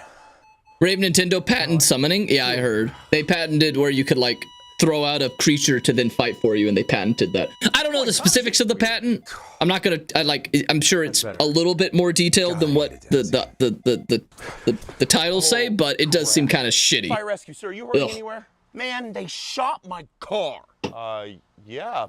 Because like times. that's like how can you patent that? That's stupid. Yeah, I think I felt something hit my leg. A few? Wait, how many's a few? Sir, do you think we can maybe focus on you for a second? I mean, bullets can hit things like your leg and bounce around in your body, causing more Wait, bounce around? You think it bounced around inside of my door? Oh, my window's definitely broken. I'm gonna need new tints. I'm gonna need a whole new How do you not know a fucking bullet hit your car? Your guess is as good as mine. Fire rescue. Oh, dude, I'm so glad you're here. He's right there. Hey, I thought somebody... Uh-oh, something happened to his penis. Oh, no, it's definitely him, but I managed to wake him up. Oh, cool. So you gave him some Narcan? No. What the fuck is Narcan? I covered him in a bunch of ice. Oh, okay. And that worked? No, that didn't quite seem to work. Okay, so what did you do? I put some in his rectum. What? Could be worse. Yeah. How do you... Hey, somebody call... How do you have that thought process? Oh no, my friend, he's passed out. What do I do? What do I do? I'll throw ice on him. Oh no, he's not waking up. What do I do? I know. I'm gonna fucking shove it up his ass. That would have never in a million years come to my mind. I would have never thought of that. Why? For an allergic reaction? Hey man, yeah, I got stung by a jellyfish earlier and it's still swollen. It hurts really bad. I think I should probably get checked out. Yeah, looks pretty swollen. There's actually a pretty simple way to ease the pain though. Pee? We already tried that pee. This doesn't work. It doesn't work. It doesn't work. Yeah, so I peed on the sting, but that didn't work. So Mike tried to pee on it, but he didn't have a good enough stream. So Jimmy tried to pee on it, but he couldn't get the right angle. So he peed into a cup, poured it on the sting, but that didn't work. And doesn't work. Don't know what to do. It doesn't work all the time. Water. You just soak it in hot water. That's it. Peeing doesn't do much of anything. Just water, yeah. Well, that would have been nice to know earlier. You think? I smell so bad. Well, you're already in the tub. Fire rescue. Somebody called for a sick person? Oh no. Hello? I can see everything, man. He's not sick, he's woke. He can see everything, he's woke. I'm not sure what he took, but he's been like that for 2 hours. I'm Batman. Hey, buddy. He's just Batman. Take anything? I don't know, man. Did you take something? He should go to the hospital, right? Honestly, I'm not sure what they're gonna do for him, but it's gonna be a fun ride no matter what. Fire rescue, somebody called for chest pain? Hey, he said he's having a lot of chest pain. Oh, sir, you don't look very good. Yeah, I know. Okay, so what happened? That's why he called. You were working on the car and then you started to have chest pain? Oh no, it was actually after the car fell on him that he said his chest was really hurting him. What? I'm sorry, what? Yeah, he was underneath the car working on it, and then the jack slipped out and he was a meat pancake for about half a second. Sir, can you... How did he get out? Oh, crap. Oh, crap. Oh, crap. What do you want to do? Drive really, really fast. Bam. 2 milligrams of Narcan on board. Dude, did you just slam that Narcan? Yeah, man, I've never had a problem when I slam. Is he okay? Are you okay, bro? Why do you sound like a car engine starting? Are you sure you... That's gotta feel so good. Puking is so good. Like if you whenever you're like sick, the alcohol's hitting. Like if you ever feel really sick, you never want to puke. You never want to puke. But you feel so much better when you get it out of your system. You're like up until that moment you're dying. Like it sucks. Like, it's the worst feeling ever. Then you go to the bathroom and you puke in the toilet and you're like, oh, now I feel so much better. It's just let it, whenever you feel like you need to puke, just puke. Just do it and you'll feel 1,000 times better. See, he feels better now. Must just be a you thing. I feel worse afterwards. Well, Aunt Ram, I think you need to see a doctor because something's wrong with your puke. Hey, what's going on, bro? Busy day? You have no idea, man. We literally just cleared from the No, hospital. it doesn't. Well, you need to see a doctor because something's wrong with your puke. Patient Mike here blasted his thumb with his old trusty hammer, and his boss wants him to go down to the hospital and get it checked out. All right, cool, man. Well, we'll get him loaded up and get him going down to the hospital. Oh, crap. What happened? Isn't there supposed to be a stretcher back there? Yes. Is it still at the hospital? Yes. Would you like me to ask the patient to sit on the bench seat so you can bring him down to the hospital and get your stretcher back? For the love of God, yes. Awesome. Oh, and you're never gonna live this down. All right, sir, let's go ahead and head this way. Fire rescue. Hey, I was taking a shower. I slipped and fell and...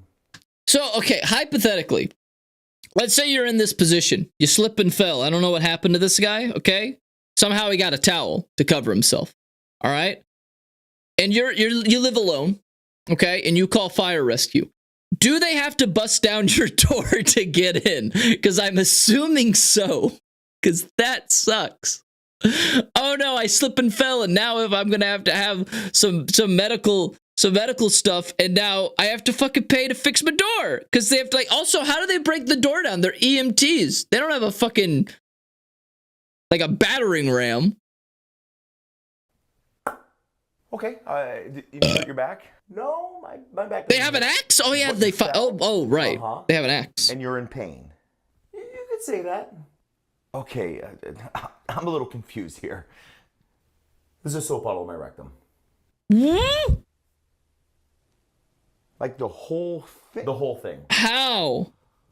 And you fell? Does it really matter at this point? No, it doesn't. Go ahead and get going. You know what's gotta suck? Imagine being somebody. He's gotta have a clean ass, at least. You got a clean ass. Imagine being somebody. Because it has to have happened at some point in history where some guy has actually fallen on something and it got shoved up his ass. It has to have happened at least one time. And imagine being that guy and nobody believes you. You're like, yeah, so, my statue, I was cleaning things, and so I was cleaning my tables and cleaning my shelves, so I was putting all my stuff that were on them on the floor. And it was like really hot, so I'm in the privacy of my own home, so I took off all my clothes while I was cleaning, and I slipped on a towel, and yeah, my Hatsune Miku figurine went straight up my asshole. And like, yeah, sure, buddy. And it's entirely true. It actually happened, and they're like, you just shoved Hatsune Miku up your ass. You're a fucking sicko. Just admit it. No, it was real. It happened. It happened. I swear. And it's like, nah, dude. You just wanted to have Hatsune Miku just massage your prostate. Just admit it. Just admit it. You wanted Hatsune Miku to make you come. Just admit it. It's like, no. Kick you right in your ginger face. You come any closer. Sir, I just need you to calm. He has no hair. What do you mean ginger? He has no hair. It's witness's own testimony. We can't believe it, but we'll admit his story was creative. Down so we can help you. Oh, I'm gonna help you rearrange those freckles on your carrot. He has no hair. Foot here in a second. Come on, man. We can't do anything for you unless you calm down. You know what? Why don't you come over here and I'll show you how calm I can be after I Chuck Norris those pearly whites out of your mouth. Are they allowed to do that? What was that? Ketamine. Really? What? Yep. So what happens now? You're going on a happy adventure. I want some ketamine. Here's some orange juice that should bring your sugar up. Thanks. But you know what, man? I actually don't think I need it. I'm feeling a lot better. You sure? Yeah. I think he might need it a lot more than I did. What happened? Dude. Yeah, I think my sugar might be a little bit low. You mind? What the fuck? He's on a new diet. Yeah, he might what not the want to fuck? be on that anymore. Probably not. Do you have any more orange juice? What the fuck? Fire rescue, somebody called because they were feeling weak? Yeah, it was me. Oh, hey, so what happened before you started feeling this way? I was trying to help my friend put a bandage on his finger, but I don't do well with... Oh. Okay, well... Maybe let's not look at his finger then, okay? But I needed his help, man, because I don't do well with blood either. Oh my God. No, sir, I need you to take a deep breath, okay? Whoa, hey, you too. Guys, come on. Both of you can't pass How do people not do well with blood? Come on, guys. It's just blood. See the floor is cum. Did he just say I see the floor is cum? See the floor is cum. He sees the floor is cum.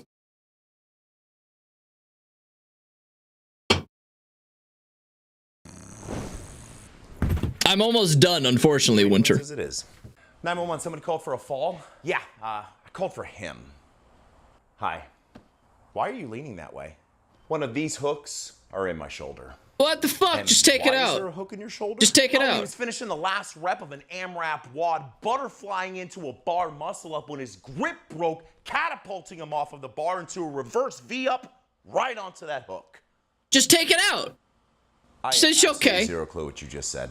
No, he's actually really smart for not taking it out. You don't want to take it out. It's stopping the bleeding. Or at least heavily suppressing now it. To figure out how to get him and the meat hook of death down. The large amount of blood actually makes you nauseous? Well, I mean, if you lose blood, sure, I can handle blood. I can handle blood. Dude, I got into so many fucked up shit when I was a kid that fucked up my body. I can handle blood. I can handle it. One time I took a shoulder, someone's shoulder, straight to my fucking teeth. I looked like I was gonna lose all of my teeth. It looked bad. It was fucked. It looked like I was in a car crash that only hit my face. And I was fine. It's blood. Whatever. It's just blood. It's just blood. Who cares? Oh. Over. It's just blood. Get over it. We all bleed. Okay? We all bleed. All right, France, what is this? Everybody bleeds.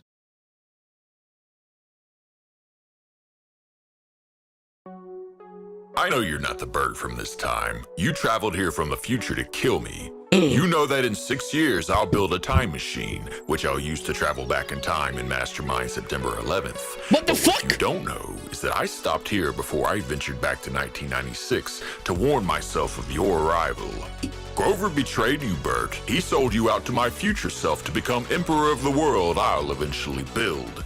And because of him, all the pieces are now falling into place. Any second now, the front door will fling open, and a SWAT team will arrive to arrest you for the murder of Abby Cadabby. The Bert Burtonston of my time is indisposed, so he won't be coming to your rescue either. Soon your memories and his will line up, and the errant ripple in time you created will simply cease to exist. 9/11 will happen, Bert. Why? You've already failed before you even started. Just kill him. Just use a gun. What, you didn't bring a gun to the past? Just shoot him.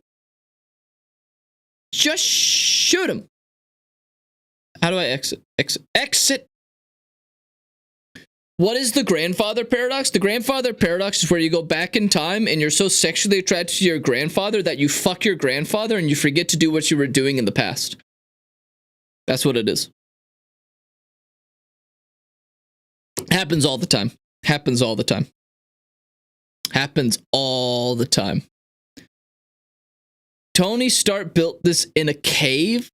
I'm fine with that one. I'm fine without that one. What is this? Because I know what that's going to be about. I mean, he isn't far off. Everybody wants to fuck their grandfather. That's what Sigmund Freud said. Sigmund Freud famously said, when you see your grandpa, you want to fuck him. That's how it is. If this is AI, I'm clicking off. I have a no AI policy. Oh, before it starts, did y'all see it is AI? Okay, well, oh, it is. It says it in the title. Where I have a no AI policy. I have a no AI policy. I didn't see the title. I'm drunk. I didn't see it. I can't read. You think I can read? 50 recognizable songs you don't know the name of? Okay, I really want to watch that one, Auntie, but that is definitely going to get copyright struck, so I can't. I can't because it's copyrightable, so no. Look at the time. I have had 3 of these 5% hard Mountain Dews. You think I can fucking read? That says Illumina. That says Illuminati. I can't read. Reading is hard.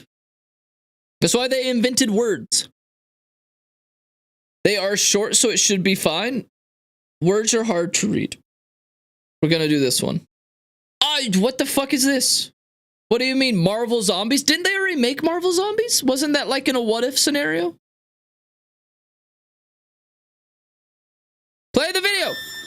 The following is preview is rated TVMA. Okay, all the children, look away.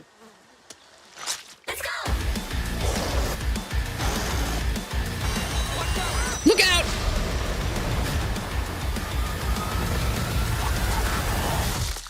Is there a virus infecting your system? All the Avengers are dead. And they're coming for us. All right, we got a world to save. Why do we love zombies so much? I'm not saying that we shouldn't. Like, but what? How did why are zombies such a cultural touchstone? Because I love zombies. Like, why? But what is it about it? Is it just the idea that it's like hordes and like the destruction and the gore you can easily do? Oh, dude, Thanos! What the fuck was that? Go back. What the fuck? Is this a Futurama reference? Is this a Futurama reference? Hang on. Futurama Al...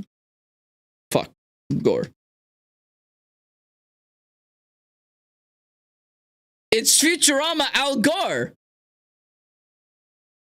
It's look. Futurama Al Gore. It's him. Literally the same. How does he do magic? He's only a head in a jar.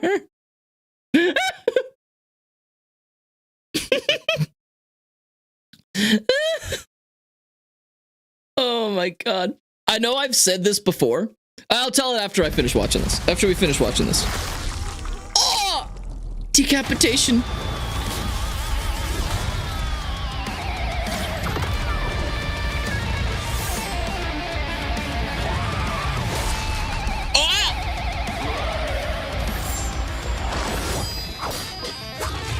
Dude, that's sick. Oh, get fucked, Ghost. I think her name is Ghost. If that's who I think it is. Whoa. Oh no, that's definitely Doctor Strange right there.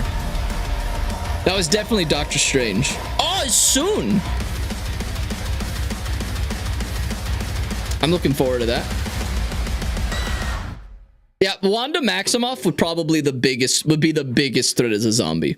I can't think of a single like other superhero that would be the biggest threat other than Wanda Maximoff.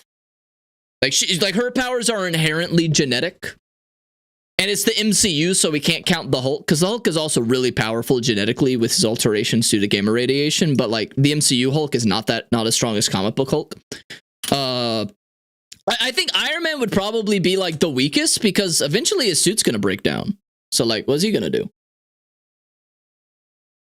Hulk, if we were talking about comic books, I would agree with you that it might be Hulk. It might be. Like, still, even then, Scarlet Witch is fucking powerful, but in the MCU, Hulk is not as strong as comic book Hulk. Hulk is a very simplified version compared to his comic book counterpoint. What about Ant-Man? Zombie Ant-Man will eat you through your ass. You know, you bring up a good point. In terms of transmissibility, Ant-Man could infect people a lot easier. You're right. The zombies can use their superpowers. Oh, I know. I didn't know. I assumed.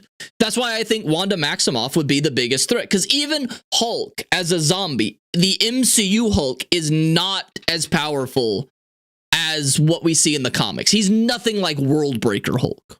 No.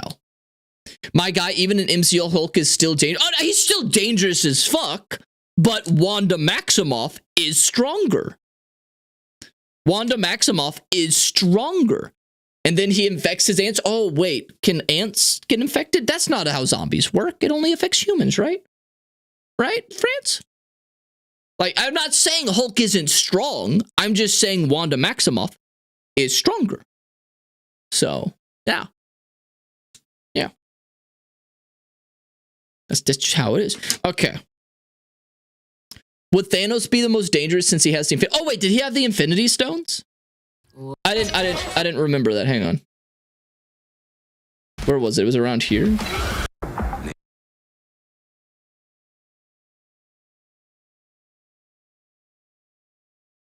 Where he okay, no, okay, never mind. Thanos, I'm assuming obviously since they can use their superpowers, Thanos can use the Infinity Gauntlet, so I take no, never mind. Thanos is the most dangerous.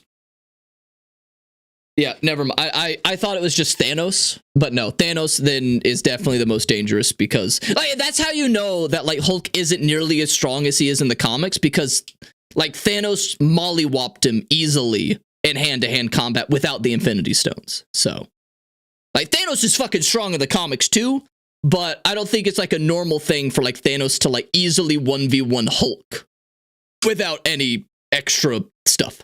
So yeah, if he knows how to use the stones, this is the biggest threat. Like, it's fucked. He has 5 out of 6. Yeah, because the what if scenario, didn't it happen like before, obviously, they got to Vision or whatever?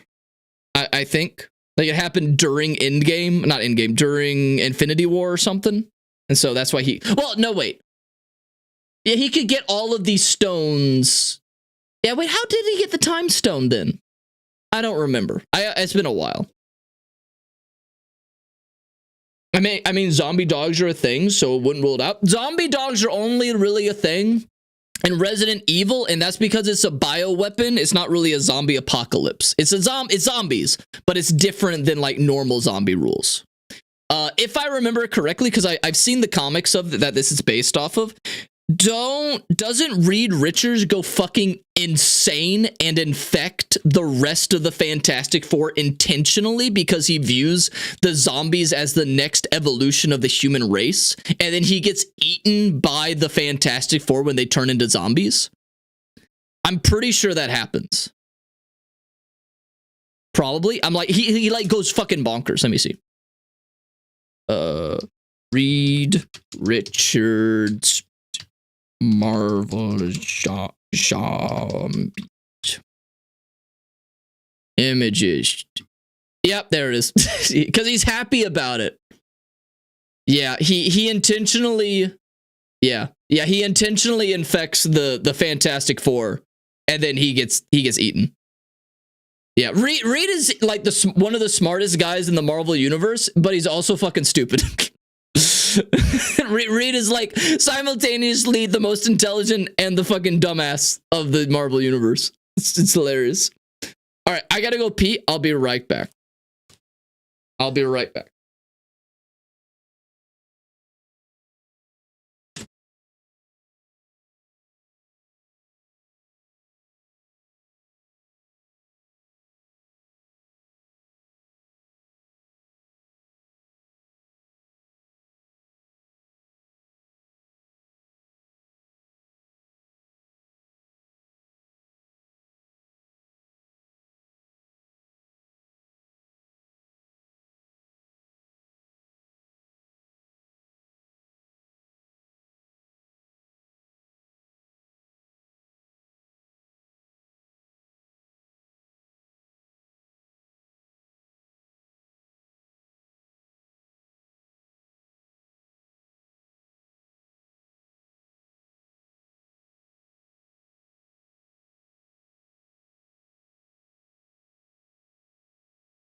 who's spamming?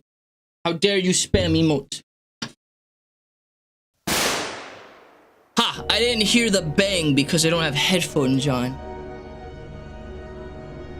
Alright, I'm back. I got cake.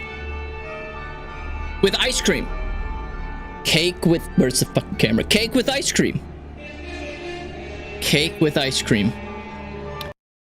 Oh no, Weedly didn't play. Hang on. I'll get you, Weedly. How'd that get in there? I'll get you, Weedly. Hey, welcome, Shadow. Weedly. I love Weedly. Okay. Jesus Christ! Dude, I hope his back's okay. My back. Oh no! Oh, my back. Oh no, his back. Wait, there's a second trailer for Marvel Zombies? I almost said Marvel Rivals. What's this? Check if any animals become zombies in Marvel Zombies. I'll check after this. This better be like a fully new trailer. It better not be reusing stuff. I want new stuff. Oh man, you know what I should do after this? I should watch a video that tells me all the things you missed in the new Marvel's trailer for Marvel Zombies that you missed. Watch this 30-minute video that tells you what you missed instead of just waiting for the fucking show. I better watch that.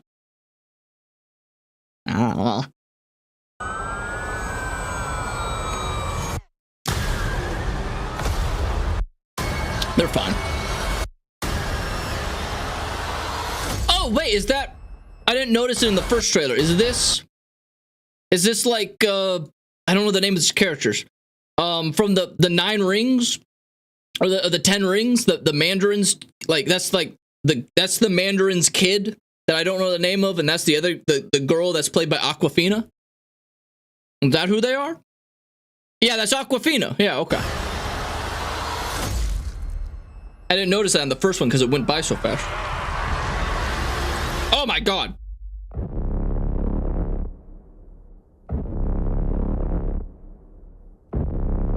No one is safe.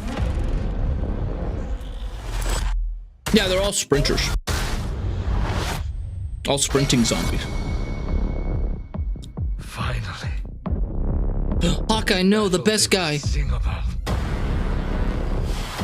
for ages. This is not the night we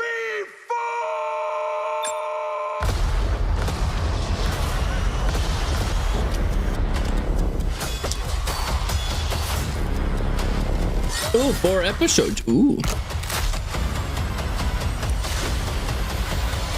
Oh, he picked... Wait. No. Hang on. Oh, wait. I never got a straight answer from, like, the movies. Do you have to be worthy to wield that hammer? Because it's unclear in the MCU. Can anyone pick up that hammer?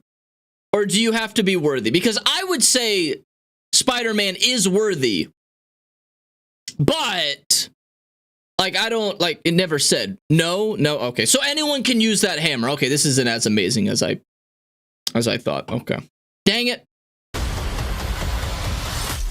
Like, it makes sense because didn't Odin put it on, put the spell on the original hammer? So Odin didn't do it for that one, so yeah. If you can lift it, you can use it, yeah. I heard you have to have Asgardian DNA to wield it. They never say that in the MCU, though, unless there's, like, external material.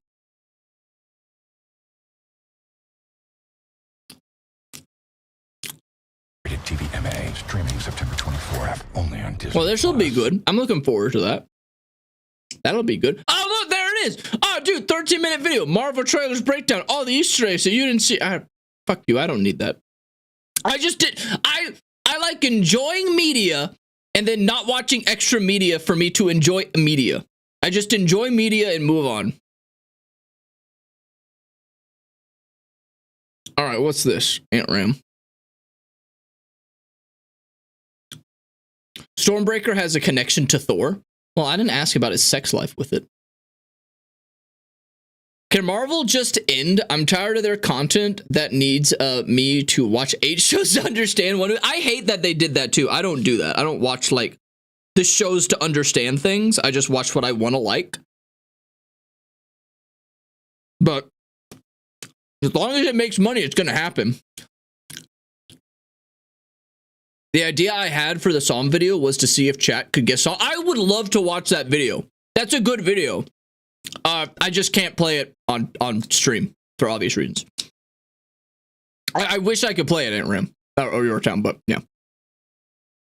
I want more animations. I don't know how based of an opinion this is, but I feel like animated shows and movies have a better chance of being better than live action because it lets like artistic stuff happen better than in live action. I like animation better than live action. Most of them.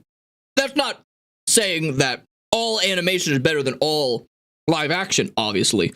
But I like, on a case-to-case basis, usually more animation than live action.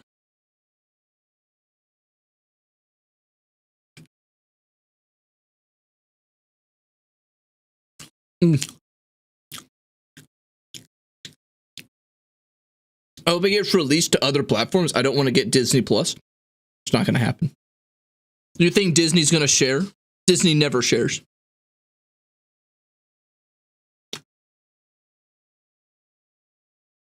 You're saying I prefer furry porn animated? I don't watch furry porn. But is there furry porn that isn't animated? I'm pretty sure like anthropomorphic animals don't exist in real life. Or are you saying that there are people who fuck in fursuits? How the fuck does that work? Like, those are big suits that restrict movement. And also, they're expensive. And you're telling me they want to soil it with fucking fluids? I hope not. Have I heard about the copyright from Nintendo? I have. It's bullshit. Well, from the little bit that I've heard about it, I don't like it. But I'm assuming there's more detail than just the headlines that I've seen, but I haven't looked into it. People fucking fursuits? I hate that. I hate it. Why would you do that? Fursuits are expensive. Don't ruin them. They're like, aren't fursuits like $2,000 or something like that? Like good ones? Look at Sony. They saw the success of K-pop Demon Hunters and never looked back. But Sony, didn't they fucking sell the rights to Nintendo? Or not Nintendo. What is Netflix? They still start with N, so I got them mixed up in my head. Also, you don't know the depravity. Some put their fursuit. Those are expensive fursuits. Don't do it. I do not know how fucking furries fucking fursuit. I'm the guy who constantly talks about putting your money in a nice diversified index fund. You think I'm gonna spend over $2,000 on a goddamn fursuit? How much? Okay, we're Googling this. I'm Googling it, not on my other account. Like, how much does a fursuit cost? What the fuck? $2,000 for whatever the fuck this is. What do you mean? I told you they're around $2,000 for a good fursuit. They could cost even more, apparently, to whatever the fuck this is. Dude, fuck off. Dude, if I spent $3,000 to $4,000 on a goddamn fursuit, I am not gonna get fucking semen on it. I'm not dealing with that. No. Okay? I talk about investing. You think I'm gonna spend $3,000 on a goddamn fursuit? Let me look at this. Spy. Look at this. Look at this. If you invested $4,000 into the S&P 500 5 years ago, you would have almost doubled your money. So instead of spending money on a fursuit, you're going to use like 3 or 4 times in a fucking year. put that money in a nice diversified index fund of the top 100 or top 500 US stocks on the market, and then you can buy 2 fursuits. How do you think they avoid fursuits investment? No, they avoid fursuits because they work in IT. Everyone knows that furries work in IT. Okay? Stocks are not a scam. Rave's a crypto bro. Don't put your money in crypto. Don't put your money in crypto. One of the lead scientists on COVID vaccines is a furry. That's how they afford all of this stuff. Furries go into IT and STEM. Okay, furries don't work in trade skills that don't pay that much. I'm not saying that trade skills can't pay that much. It just has a lower percentile of it. But furries don't work at Walmart. They work in IT. They work in the Navy. It's not how that works, okay? Rave, what's your opinion in investing in the military-industrial complex? I don't really have an opinion on that. If you can avoid it, great, but the unfortunate reality is that unless you want to be micromanaging your stocks and heavily researching your stock investments, you're not going to be able to separate yourself from technically putting money in, even indirectly, into the military-industrial complex. Because in the top 500 companies, I'm sure there are some military-industrial complexes, so if you didn't want to do that, you wouldn't be able to invest in the S&P 500, which would make it way more complex in investment. And even then, there are going to be some companies that don't directly support the military-industrial complex, but indirectly support them, or their technology is then utilized in some way by it. So unless you really know what you're doing and are going to have a lot of time in your hands to be able to micromanage all that shit, it's not reasonable. It's not reasonable. So you're telling me that the ones who could save America will include the furries? It's always been that way. It's always been that way. George Washington was a furry. His fursona was an elk. I don't know why I said that. Name some companies you would recommend. Individual companies? Kind of put me in a tough spot because I am worried about some upcoming AI bubble pop. So it's kind of hard in the long term for me to be able to like reasonably say it. But I think Microsoft and Apple are very good, safe picks. Nvidia could be a good pick, but it has some high risk with potential developments in the AI race. Walmart, I don't recommend. I would never recommend anything that's brick and mortar mostly. I don't believe in, I don't see the upscale of brick and mortar shops having good outlooks for long-term growth in America if you want to be maximizing your investment. So like pretty much just the most generic ones of like Apple, Amazon, Nvidia potentially. It has high risk, high reward potentiality, but you know, there you go. So that's kind of what I would mostly lean to, but personally, I would just invest in the S&P 500 or in the NASDAQ, which is the QQQ. So, yep, that's what if you invested all of your money, you would more than double your money if you put all of your money into the QQQ 5 years ago. So, you know, put those eggs in your asshole and count them. So there you go. Okay, cobalt mining? I don't know any cobalt mining stocks, sorry.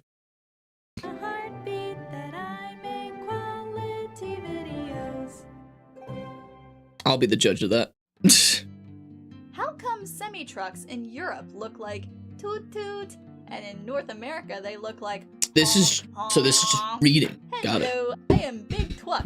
Please give me lots of womb. Why are we fucking furifying the trucks? Your cuck ass. People breed European trucks for their cuteness, but their flattened faces and compact bone structure is actually really unhealthy. American trucks are how they looked before those traits were bred into them, and some breeders are making the effort to crossbreed them and reintroduce the elongated hood.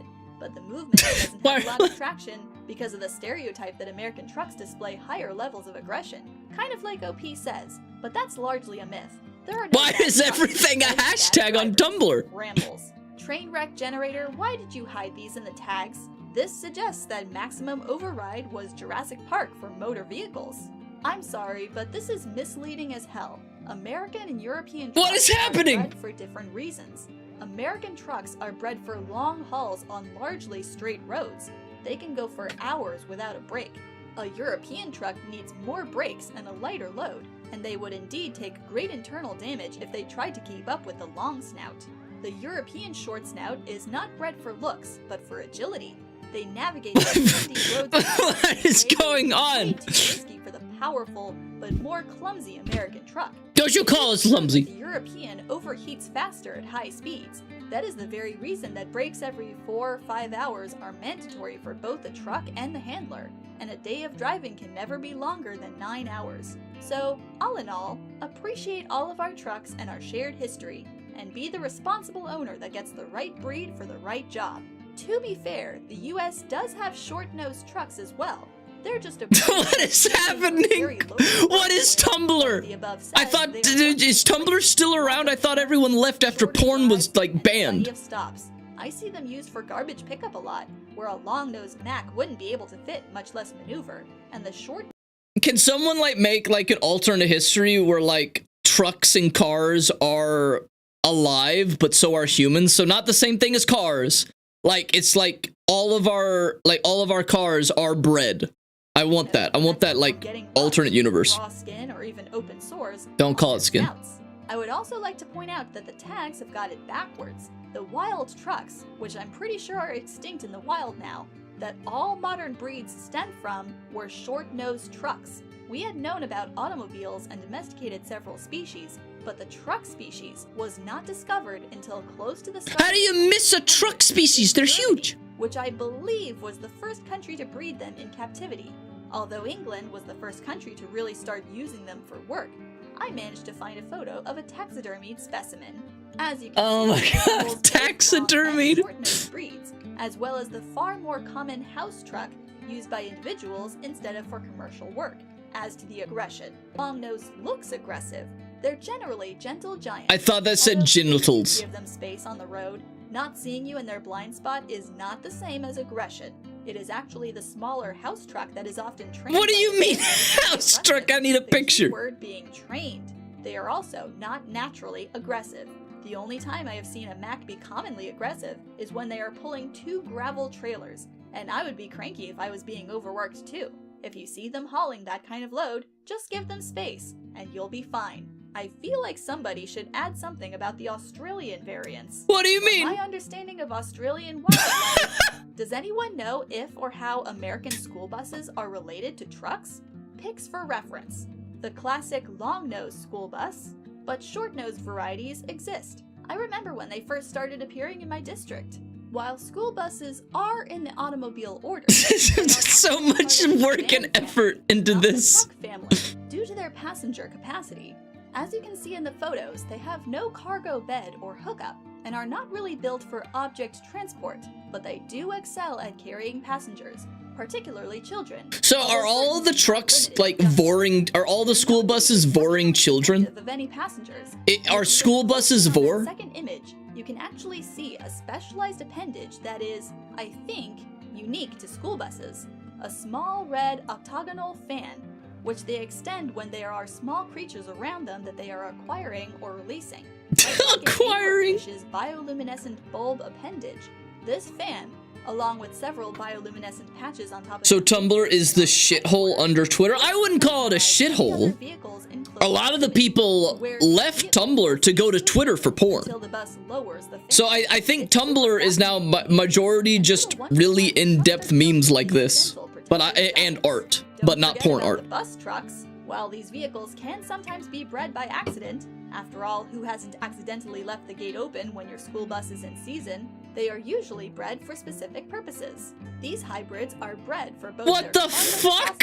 And their gentle temperaments, especially in a farm setting. There's a need for many different kinds of vehicles. Yeah, apparently Tumblr's still a thing. Having a vehicle with both the strength and capacity of a large work truck with the amiable nature of a school bus can be a real benefit.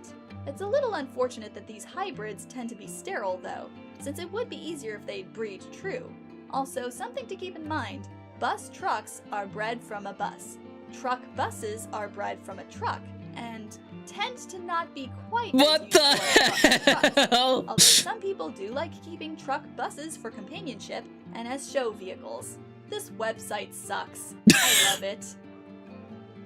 What the fuck? I didn't know that there were still videos of people reading Tumblr or reading stuff. All right, what else do we got? Skeletor hates Bungie. Oh god. Oh my god, Toon. Oh my god. Like YouTube, this is on like another account than my usual one, but like YouTube tried to recommend me Toon, and I'm convinced, if you don't know what this channel is, I'm convinced that Toon they get their scripts are AI generated. Like when I listen to it, I'm like, this is AI generated, and how quickly they make a new video that's like 20 minutes long with editing and with research needed. In like 3 days, I'm like, this is AI generated. The script, they're using AI to write their scripts for them. They just let that happen, and then they just proofread them. Like if you know this channel, I highly recommend don't supporting Toon, because it is highly suggest that it is utilizing just AI to tell you things, and it's unbelievable. But most people don't realize when something's AI or not, because most YouTube viewers don't really reflect upon the consumption of information that they're consuming. Hey man! The Bungie bullshit has hit the fan! Hey man! We're not doing this right now. Is he peeing? Farm run. Hey man! You won't believe it! Bungie have fucked up again! I can absolutely believe that. Hey man! It's the one thing we didn't want to happen! Oh wow, the company that routinely fucks up again. But this is a new low! I believe that Bungie, the Halo series for Bungie, at least for like the first 3 video games, that was lightning in the bottle for them. There are some developers that every time they make a game, it's gonna have some variational quality of like amazing. And I think Bungie didn't turn out to be that way. Why do you keep raising your hand in a weird but historically familiar way? How is this? I know what you're referencing. This is not the same. It's because my shoulder blade is busted. That's why, and you know that. But I believe, because Bungie made games before and after Halo, and they cannot reach the same level of quality in story writing or gameplay as they did in the original Halo trilogy. So I feel like they got lightning in a bottle. I feel like they got lightning in a bottle with that. They did it really well, and they knew what they were doing, but a lot of things happened in their way that just they didn't realize that was the right thing to do, and they did it though, and now they can't replicate it. They can't replicate it. Bungie, unfortunately, and a lot of the talent has also left from Bungie that made Halo what it is. So I feel like Bungie just isn't. It's just, yeah. Bungie has spread their asshole like little. I just agree. Destiny would be great if they focused. Hasn't it been like? But they focused on the wrong way. That's what I mean. That's what happened, because they're not as good as they seem to be when they made Halo. That they made the wrong decisions. What the fuck why is Umi Musume in here? So I haven't even played the game in like a year. I'm gonna have no idea what you're talking about. Just go back to playing that weird hentai game of yours. It's not a hentai game! What do you say, buddy? Whatever you say. What are you even doing in there? Whatever you say. Having fun. Mother! Let's just number go up the game. A game that rewards your time and effort. Maybe. I love that song. Hell no! You get out here right now, mister, and suffer like the rest of us! If I do, will you leave me alone? Only until the next time this shit happens. So next update. Probably, yeah. Fine. Well, I've been gone a while, so speedrun me through this. How was Edge of Fate? Bad. And the new systems? Cool in concept. But? Well, it forces you into the worst power grind this game has ever had. How bad? That's why I don't play MMOs. Grinding. Ooh, and how's the community responded? How do you fucking think? What about that new portal thing? That fuckwat's the reason there's nothing to do except grind solo ops. Well, what about Gambit? Every time I hear people complain about like an MMO update, they all sound the same of like grinding and grinding and grinding and grinding and grind. Welcome Sharkbait, by the way. Every time I hear of like, I saw this grind, it's like, isn't that like all MMOs? Yeah, that was a dumb question, I know. How about the new raid stat? It's the wanky little cousin of Salvation's Edge. So no I don't know what that means. sponge bosses and overcomplicated mechanics. And 70% of the teams that beat contest mode cheated. What? What? Which brings us all to this fucking twat. Bungie are raw dogging the entire community by nerfing solo ops across the board like it's my fault that they designed the system this way. Only for the boss. This is a lot of anger directed towards a video game that you could just not play. Welcome, Xander. You designed the system, and I don't know how the fuck you managed to turn an MMO.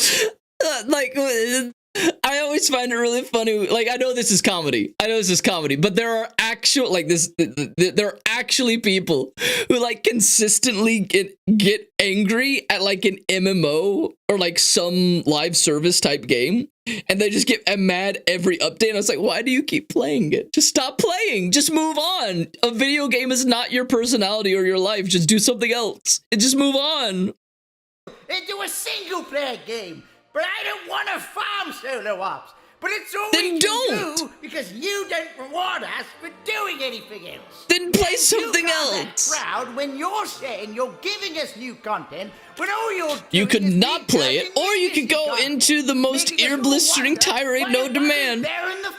I choose not to play. And I'm sure you'll run it all back on some future twab, but actions speak louder than words, Bungie, and these changes are as welcome to the community as Kanye is at a bar mitzvah.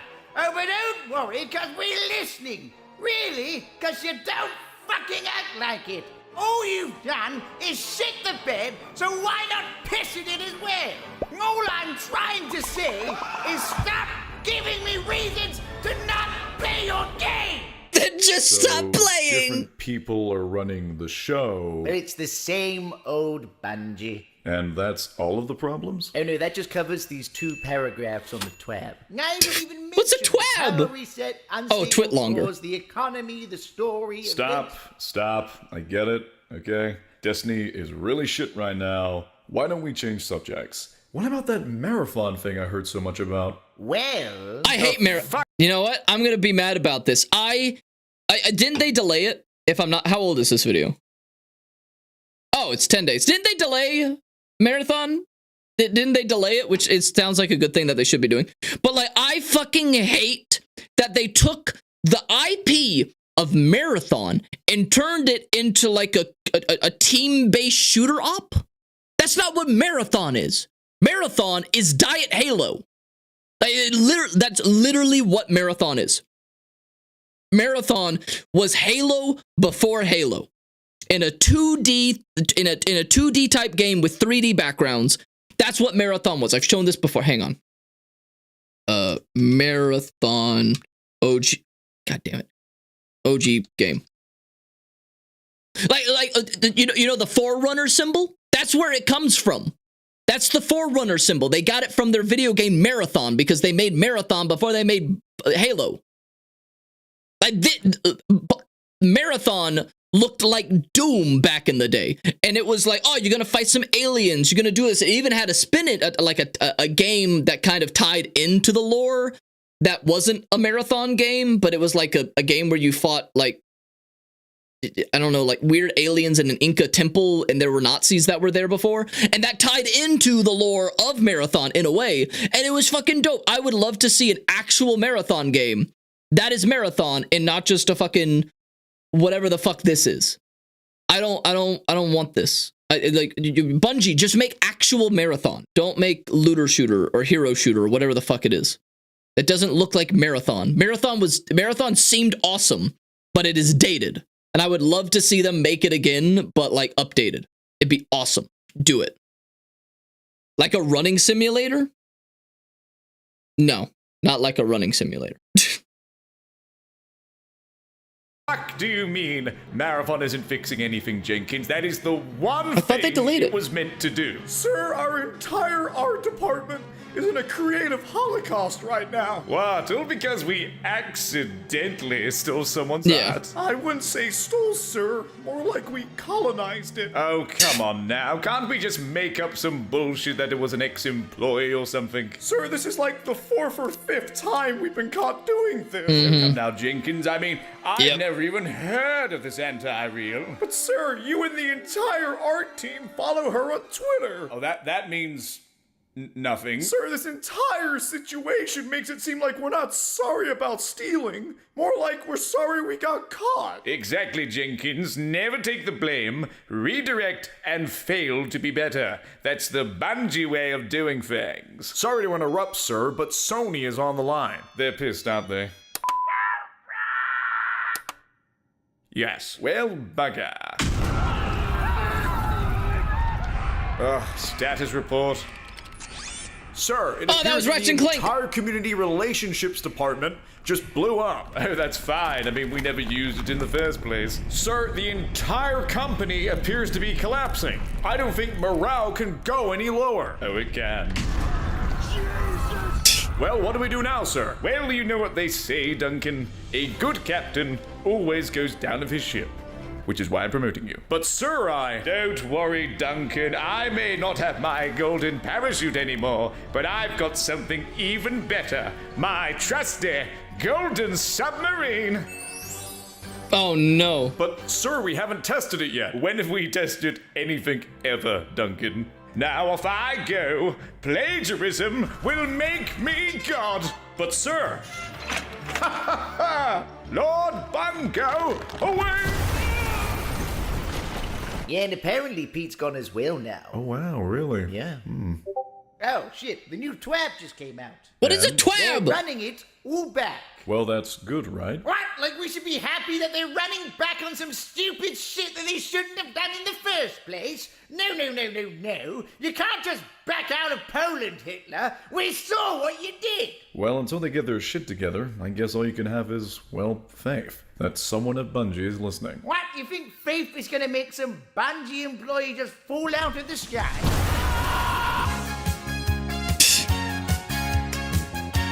That's why I don't get this is why I don't play. This is why. Oh, dude, he reacted. This is why you don't.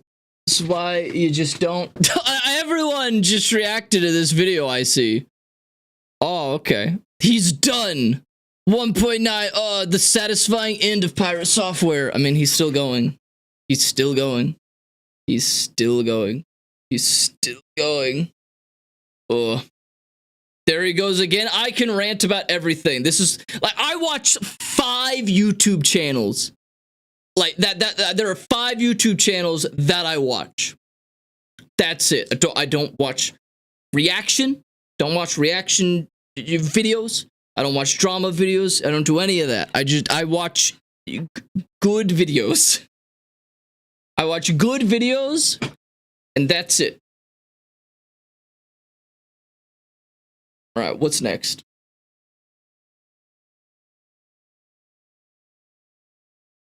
I spend as little time on YouTube as I can.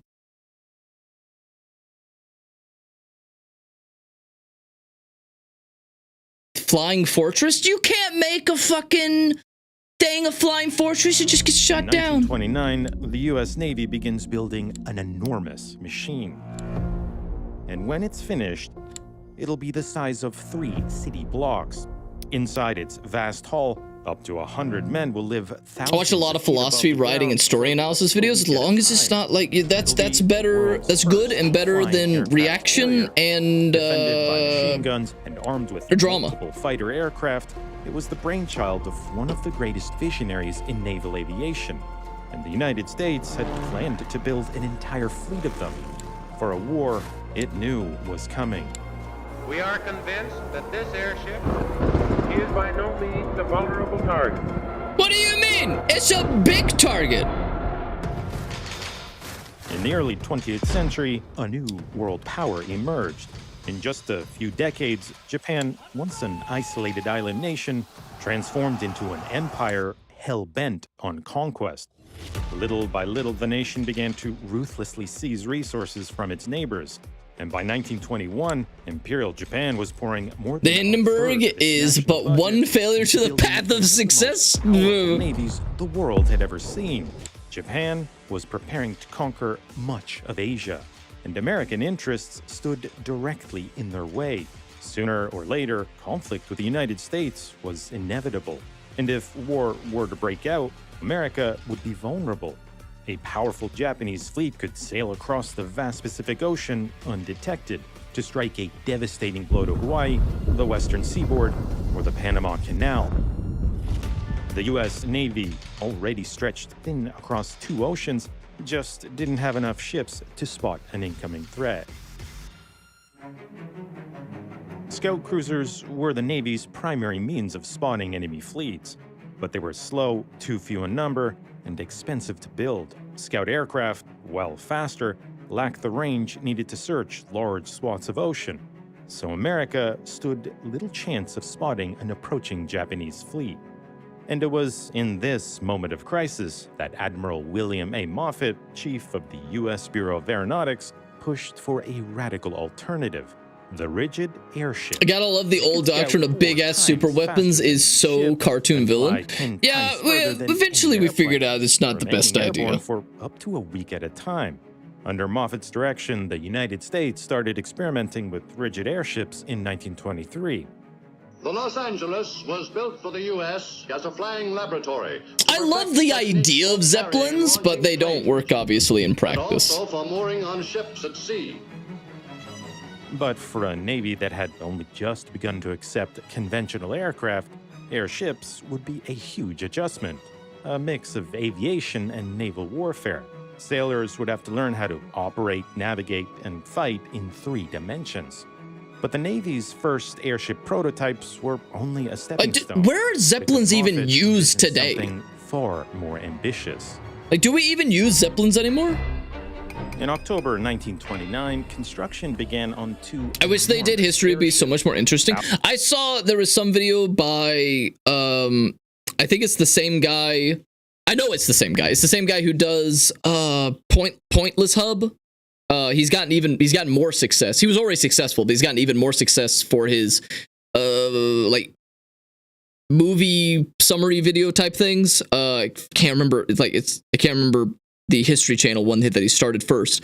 But he made a video talking about like the usefulness of like the hot air balloon and all that stuff, and like there was a potentiality for it to have a very narrow window of usefulness in warfare, but just all of the other historical advancements in warfare and what likely would have advanced to combat the advancements of aircrafts, of like balloon type technology when it was first developed and throughout and eventually up to the world wars and everything, it just had no chance of becoming viable.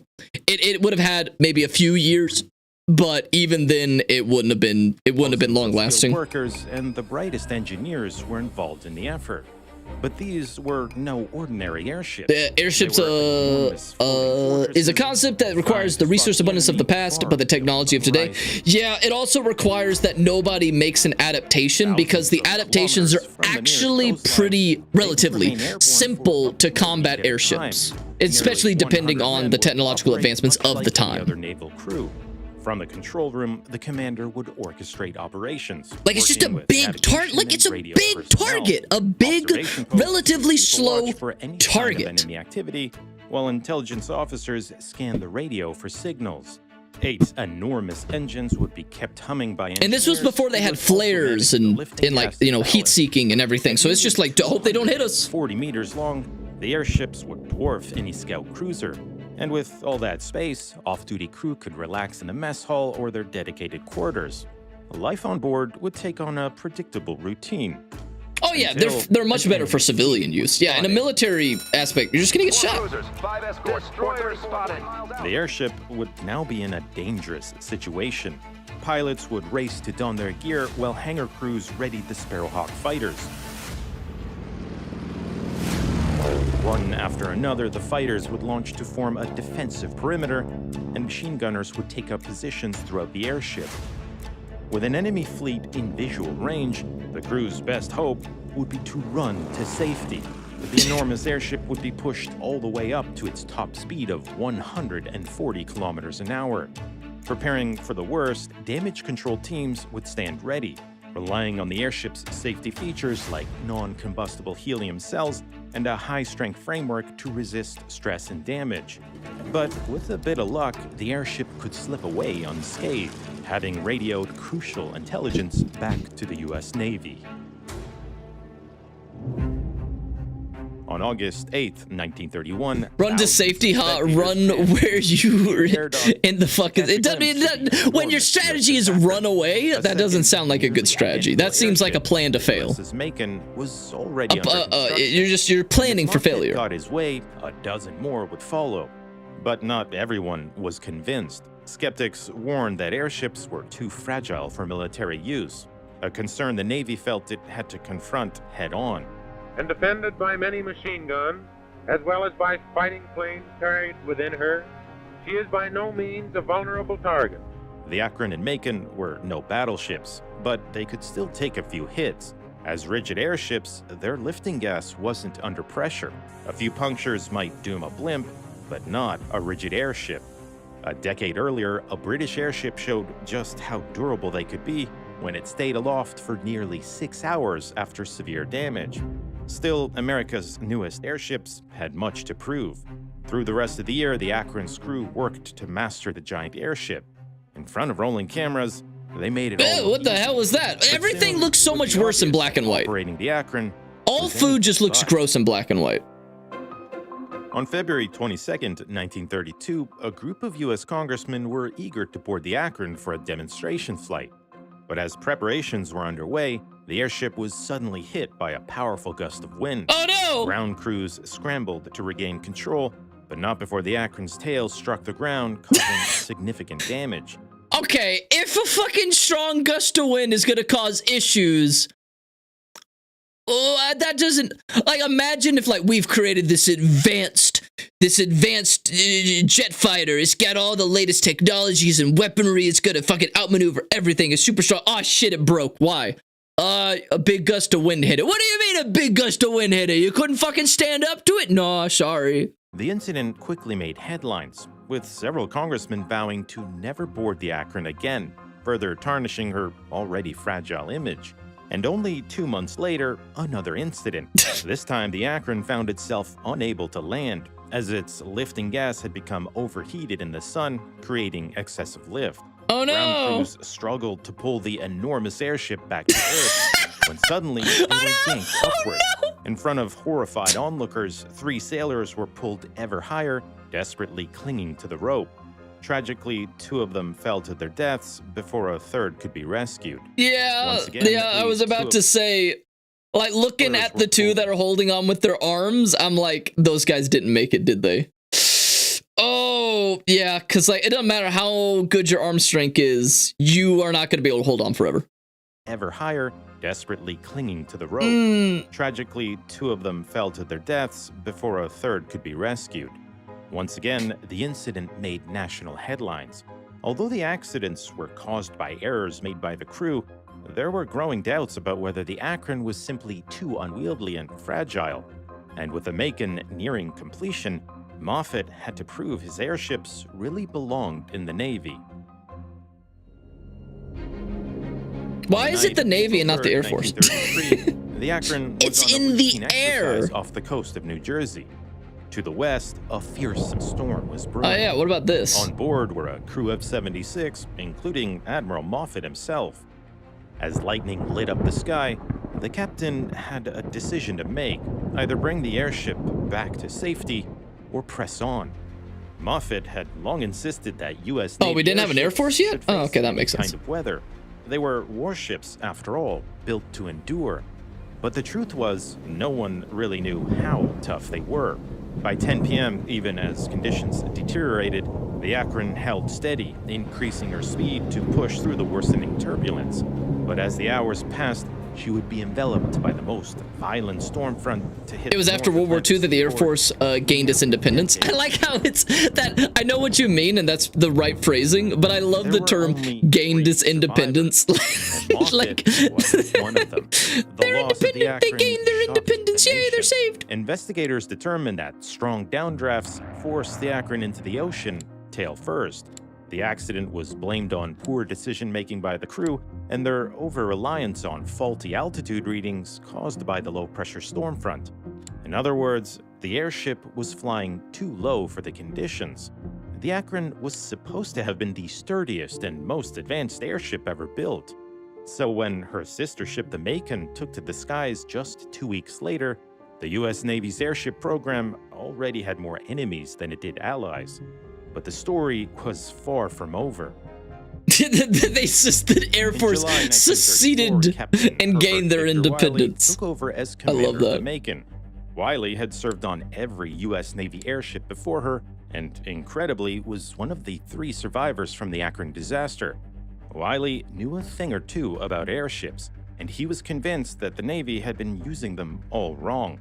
Before Wiley took command, the Macon did terribly in Navy exercises. Although she could effectively scout enemy fleets, she was almost always shot down in mock drills. Her performance was so poor, Navy sailors started calling her the bag. I mean, it's a big target in the air. While the fighters were merely for defense. This meant as soon as the Macon spotted an enemy fleet, they'd spot her right back. Yeah. So Wiley turned the approach on its head. Under his command, the fighters would do the scouting, while the Macon would be kept hidden from view. But this approach came with its own risks. In 1935, reliable radar and radio homing equipment simply didn't exist. If the pilots flew out of sight of the Macon, they risked never finding their way back. So Wiley worked with his pilots to develop a mathematical vectoring system. The fighters would fly at a predetermined speed, 60 degrees off course, while the airship moved forward at its own pace. At a set time, they would turn back another 60 degrees to safely return. Under Wiley's command, the Sparrowhawk's confusing... Okay, that sounds reasonable, but when you're in, a battle scenario, or you might run into enemies, thus engaging a battle scenario, that might change some things. Audio-based radio homing equipment was replaced with a new visual system. One of the first of its kind, it made navigation far more reliable. The Sparrowhawk fighters were also modified for greater speed and range by replacing heavy landing gear with a streamlined fuel tank. With these improvements in place, the fighters could now scout hundreds of kilometers on. It's harder to spot one fighter than compared to a blimp. But that's there was true. Still one problem. The Navy's exercises seemed almost guaranteed to ensure the Macon failed. Time and again, the airship was forced to tactically scout crowded areas full of enemy ships and planes. But the Macon was built to search vast swaths of open ocean. Unable to convince the Navy to run a fair exercise, Wiley came up with a bold plan, one that would leave everyone stunned. So bold that it still didn't succeed because there were no airships. A month-long tour aboard the USS Houston. The 22,000-kilometer trip would see the president visit several countries, with a final leg across the vast Pacific to reach Hawaii. To safeguard the president once out on the Pacific, the Houston would operate in complete radio silence, going dark to keep its location a closely guarded secret. But something else was lurking in the great expanse. Under the guise of a routine exercise, Wiley had also taken the Macon out to sea, and he planned to track down the president's ship as a way to prove the Macon's unmatched scouting capabilities. While the Macon had speed and endurance on her side, locating the president's ship out in the Pacific would be like finding a needle in a haystack. Even as the Houston made a last-minute detour, it took Wiley's planes, scouring hundreds of kilometers of open ocean, less than a day to track down the president's ship. Wiley then radioed the Houston and launched 2 more fighters. Moments later, the planes dropped packages containing the latest newspapers and magazines for the president to enjoy. Far beyond the range of any aircraft, the Macon had demonstrated her incredible capabilities. Okay, well, that's impressive in a way, but it found a target that it knew was in the Pacific. Like, I thought this was to, like, protect against potential, you know, Japanese attacks, potentiality-wise. But, like, you don't know when or where the Japanese may show up in this hypothetical scenario. When, you know, obviously, they did show up in, you know, Pearl Harbor and everything. But, like, it doesn't really work when you're like, we know the president is out there, and we know that he came from here, so we can able to lower our, you know an approximate area of where we should be searching. That's, you know, not the same. Wiley's daring stunt made headlines across the country, just not in the way he'd hoped. The papers hailed the world's first air-to-ship mail delivery, but almost none acknowledged that the Macon had tracked down the president's ship when it was supposed to have been untraceable. The Navy was furious at Wiley's stunt. It was only because... Yeah, no, I get what they were trying to do, and it's impressive in that right, but with the thing that it's being made to do doesn't prove that point. Wiley further refined the Macon's capabilities, doubled operating hours... Yeah, also knew they wouldn't shoot them down. ...and rigorously drilled the airship's crew, because he had an even more daring operation in mind. For fleet exercises in the spring of 1935, Wiley would target the pride of the U.S. Navy, the aircraft carrier Lexington. Under the cover of darkness, when the carrier was most vulnerable, Wiley would have his aircraft strike the Lexington in mock dive bombing runs. But the Macon was running on borrowed time. For nearly a year, she had been operating with a serious structural flaw. Engineers had discovered a critical weakness in her upper fin's design. Structural reinforcements would have fixed the issue, but despite repeated warnings, the Navy delayed repairs. On the afternoon of February 12, 1935, while returning from another successful scouting mission, heavy wind shear damaged and eventually tore off the Macon's upper tail. For nearly an hour, the crew fought to regain control. Their efforts were in vain. They finally managed to bring the airship down onto the water's surface, and 81 of the 83 crew were rescued. But the USS Macon, along with its 4 Sparrowhawk fighters, sank into the depths. On December 7, 1941, Japan launched a devastating surprise attack on the United States. Carrier-based bombers and fighter aircraft damaged or destroyed 19 U.S. Navy warships, tragically taking the lives of over 2,400 American sailors. An enormous Japanese fleet, including the largest assembly of aircraft carriers the world had ever seen, had sailed across the Pacific completely undetected for more than a week before attacking Pearl Harbor in Hawaii. In just a little over an hour, America's Pacific battleship fleet was decimated, putting the United States on the back foot as it was drawn into the Second World War. Over the years, some have suggested that a fleet of airships, just as Admiral Moffett had envisioned, could have prevented the Pearl Harbor attack. Serving as the eyes of the Navy, they could have spotted the advancing Japanese fleet and radioed back a warning to the United States to be... Okay, correct me if I'm wrong, because it has been a long time since I have had any sort of, like, study history on the Pearl Harbor. Didn't we get a warning about Pearl Harbor, but they didn't translate it because, like, the people were drunk, and so they delayed the translation of the message that they got from Japan or something like that? Like, they were giving us a heads up of, not necessarily, we will be striking Pearl Harbor at this time or anything, but they gave a warning of, like, hey, something's coming. So, like, didn't that happen? Yeah? Okay, I thought so. So, like, we had it, just nobody cared enough to, you know, to do what they needed to do to figure that out and everything. Ready and waiting. Although there were follow-up designs for even larger aircraft-carrying airships, the reality was, by the mid-1930s... I don't think the airships would have changed anything. Limit. A cubic meter of helium wasn't going to lift any more in the future than it already did. Meanwhile, airplanes were making incredible leaps forward. Yeah, airplanes were just the way to go in improvements. It just had a way better design, way better variability. Had already started to shift towards seaplanes. And with their massive size and vulnerability to weather, U.S. Navy I think at the time, Japanese diplomats were at Washington persuading the U.S. to stay away from Japan. They definitely, yes, there definitely was that. But then there was also the military's idea of, like, the U.S. is definitely going to get involved in this at one point. that they were pretty certain the U.S. will get involved at some point. So since it's going to happen regardless, why don't we try to cripple them? And maybe they won't be able to join or delay joining the war. And then that's why they struck at Pearl Harbor.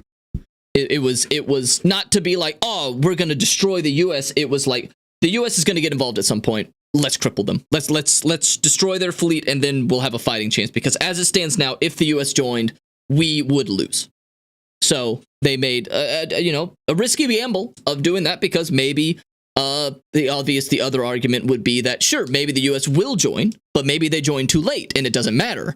So there was that idea. So it was like, do we think that they will join in time to change things if we don't take any action? Or do we think that, regardless of when they join, they will have an impact of turning the tide? So maybe we should strike now so that they don't get that opportunity. It was a gamble, and obviously it didn't work, and we have no idea if the opposite would have changed anything. Who knows? So if they spotted the fleet, they would have been able to give a warning, which means that the fleet would have been awake and ready. True, yes, if they would have spotted them. I doubt that the airship would have made that much difference at all. And it's just, well, who knows? We'll see. Well, I mean, we won't see. It didn't happen. And they did cripple it, but the U.S. joined the war anyways. It did, and we were lucky that some of our best ships, not most, but, well, our best ships were apparently not in port. We got extremely lucky. Even with how bad it was, we were still lucky that some of our particular ships were already out at sea, so they did not get destroyed. We were kind of lucky in that regard. If they were in port, if all of our ships that could have been in port were in port, that would have delayed the Pacific theater by a long time, potentially. That could have changed the course of the Pacific front, for sure. So, yeah. Hell, huh? I think all weather is a Piper Cup. Okay, they interceptor. Most of what was bombed was stuff under maintenance, yeah. It wasn't the things that were our best. For decades, the United States enjoyed near total dominance in the skies, with the most advanced fighter aircraft and the best trained pilots. But in April 1966, as the Vietnam War raged on, that changed. The skies above suddenly escalated into a deadly struggle for survival. American pilots were forced to confront a new threat, the MiG-21, a cutting-edge Soviet fighter with exceptional acceleration and remarkable agility. Mach 2 capable and armed with the latest infrared missiles, it took only a handful of MiG-21s to wreak havoc with brutal hit-and-run tactics, and it had a chilling psychological impact. But amidst the chaos, Colonel Robin Olds, a legendary pilot in the making, hatches a bold plan to lure the MiGs into a deadly trap. What follows is one of the most incredible combat operations of the Vietnam War. Wait, well, I thought we were talking about airships. To Nebula. Oh. Nebula is where you can watch hours. I know what Nebula is. I know what Nebula is. I know what Nebula is. I know what Nebula is. I know what Nebula is. Speaking of Vietnam, some channel released the second part of his journey through the Soviet Air Force history, and it includes the British. Why were the British there? Imagine if we just kept blimps and stuff, and you were in Vietnam, and they suddenly a giant looming shadow falls over you. The MiGs would have taken it out. The MiGs would have destroyed it. Blimps just weren't the future. It was a mechanical dead end in technology. So I gotta go pee. I'll be right back. I gotta go pee.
Backwards.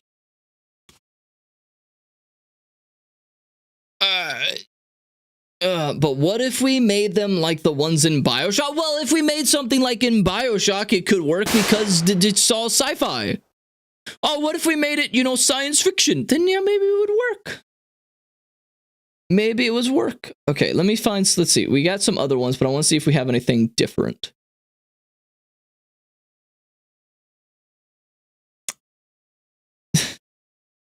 I'm not watching the anime min.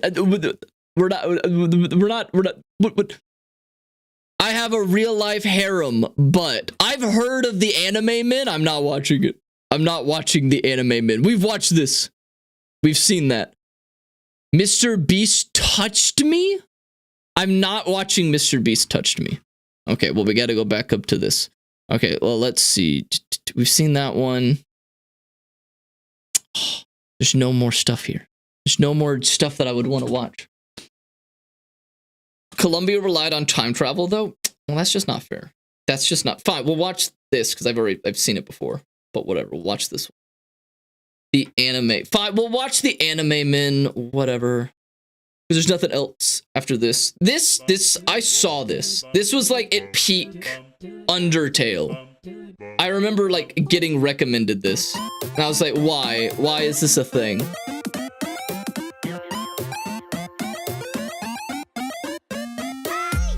Like, why? Why? It's just a cute Timmy. It's just a cute Timmy. Why did they give it tits?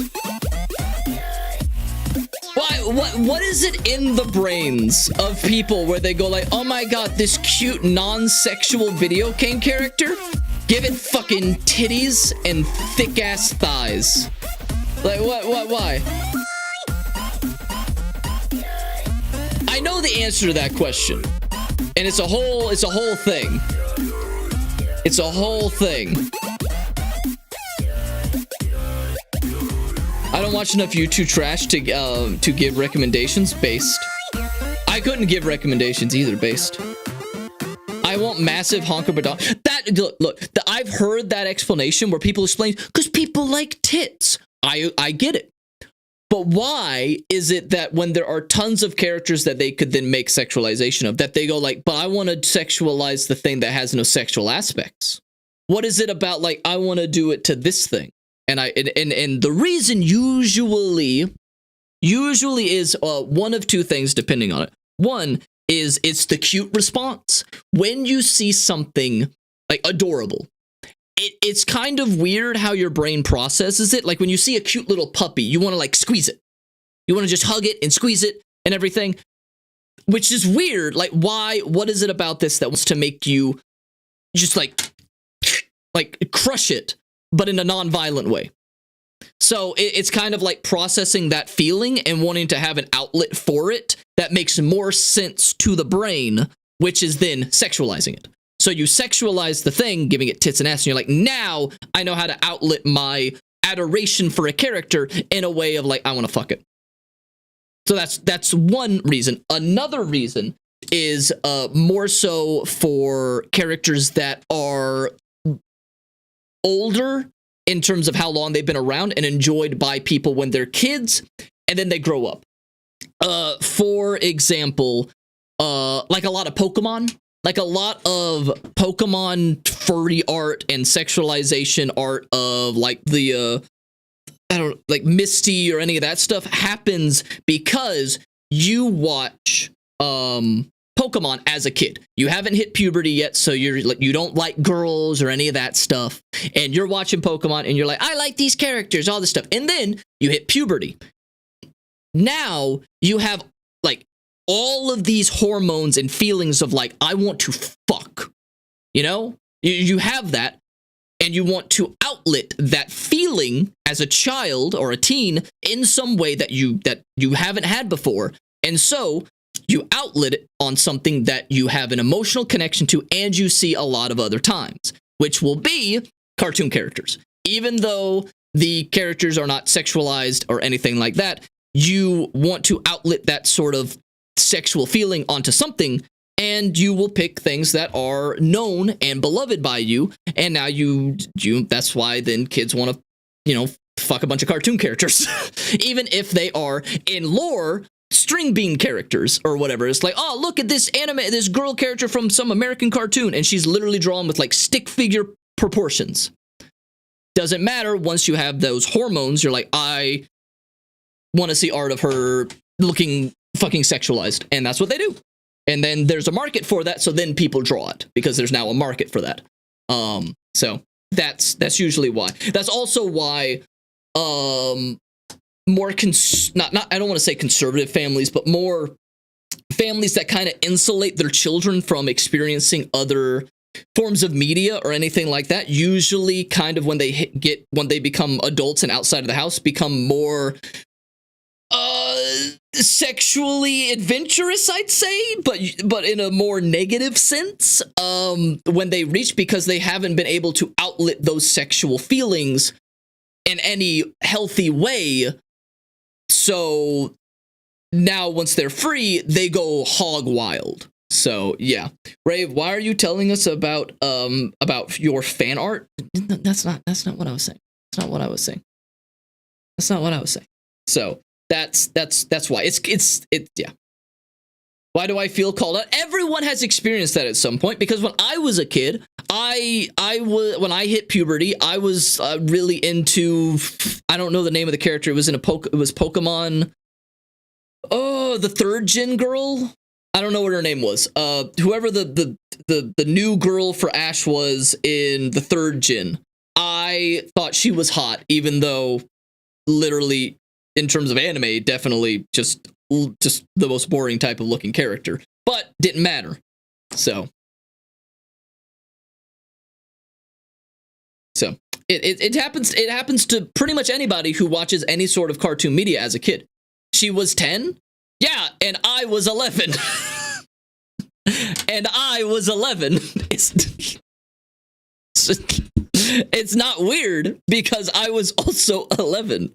Like, yeah, she's 10. Literally nothing sexual about the character when you're looking at as someone who isn't in puberty anymore. But when you hit puberty at 11 or 12, oh, that's a girl, that's female, that's fucking hot. That's how it works. That's how it works. So, yeah, that is how fucking puberty and hormones work, dude. So, yeah. That's the correct response as someone who isn't 11 or 12 would be to, you know, seeing a 10-year-old anime character of like, that is just a 10-year-old, like, what the fuck? So yeah, makes sense.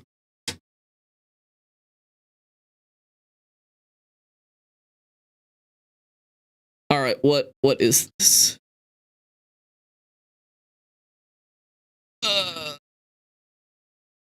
Freak it, who or what was your first boobies? I don't know. That wasn't like a core memory for me. I don't know the first time I ever saw boobs at it, like in some point. I'm assuming you mean like ever on the internet. I don't know. Hi, my name's Ethan. Oh my god, are you How much do you think they paid these girls? How does it feel to be that talented? Thanks, guys. Wow. But did you see me play that piano, baby? It was awesome. I'm in love with my body pillow. We do everything together. And I mean everything. Honestly, I feel so unlucky sometimes. They always try to take her away from me. I've said this a million times. I don't even know who that is. This summer season. You're telling me 9 girls are in love with you and you won't even give them a chance because you're in love with a body pillow? Oh my god, it's She's not a Zora. Ethan, you're delusional. She's not One Piece. real. Listen, if there was even the slightest chance she could be real, I would take it over. So he definitely sticks his dick in this character. What if we could bring her into the real world? I have no idea who that anime character is. Really? Embrace yourselves. Socks! 抱き枕の所在地が判明しました。現在この男が持ってる。あ、すみません。違います。違う。 That's a guy. この男が持ってるようです。何？ありえん。何？封印されたはずだ。申し訳ございませんが、もう取り戻すことは難しいかと。 Oh no, force choke. あの抱き枕を所持しているのはこの俺様だけだ。Dude, I don't want to have anyone's body pillow. I think it's gonna be covered in fluids. Please, just leave that body pillow behind and live out your life with me, your childhood best friend who you've known since you were 5. Or me, the foreign exchange student who always has blonde hair for some reason. Or me, the person that's been following you for 10 years even though I just pretended to meet you recently. Or me, the popular girl that fell for the nerdy chopped guy. Or me, the femboy. Or me, the edgy girl with What do you- the wait, hang on. that fell for the nerdy chopped guy. Or me. What do you mean, femboy? Okay. Or me, the edgy girl with violent tendencies. Or me, the Cinderella who will never admit that she likes you even after 3 seasons. Or me, your sister's best friend who's always had a crush on you. Or me, your stepsister. I can't! A prophecy unfolds. There is a legend that one day the genuine love for a body. What's happening? I don't know. Waifu to manifest itself.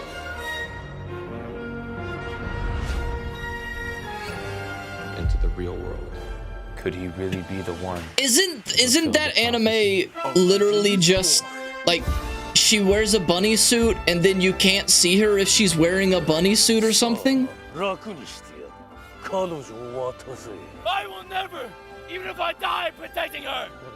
The most unrealistic part of this is that the weeb can speak Japanese. Weebs don't learn Japanese. I've never watched that anime because the premise sounds odd, but that's the osmosis I learn. Oh, they did the anime girl run. I have a real-life harem, but I'm in love with my body pillow. Don't fret, Max. Is this the right place? Hi, son. Is that you? Isn't she in high school? Hey, what's up, man? Dude, it's Michael Reeves. Isn't she in high school? I mean, what am I saying? All anime girls are in high school. Rascal dreams of Bunny Senpai, I think. Okay, let's watch. I'm gonna see a synopsis of this. Okay, Rascal dreams of Bunny Senpai. What is the like summary of this? Where is like? Isn't there like an anime site for this? I thought there was. Okay, whatever. We'll go to Wikipedia. Okay, what is the synopsis of this? Premise: high school student Sakatu Azu, that guy. Life takes a turn for the unexpected when he meets teenage actress Mai Sakurajami dressed as a bunny girl wandering through a library and not being noticed by anyone else there. Mai is intrigued that Sakuta is the only one who can see her, as other people are unable to see her, even when she is dressed normally or attempts to stay away from the celebrity life, calling this phenomenon adolescent syndrome. What? Sakuta decides to solve the mystery while continuing to get closer to Mai and meeting other girls who suffer from adolescent syndrome as well. Wait, what? Mai is intrigued, unable to see her even. Wait. People can't see her even if she wears normal stuff. Then why is she wearing a bunny suit? Anime list? Okay, that's what I was thinking. My anime list. That's what I want this for. Okay, maybe that'll have a better synopsis. Go away. How do I search? Dang it, that's not what I wanted. What was it called? Rascal.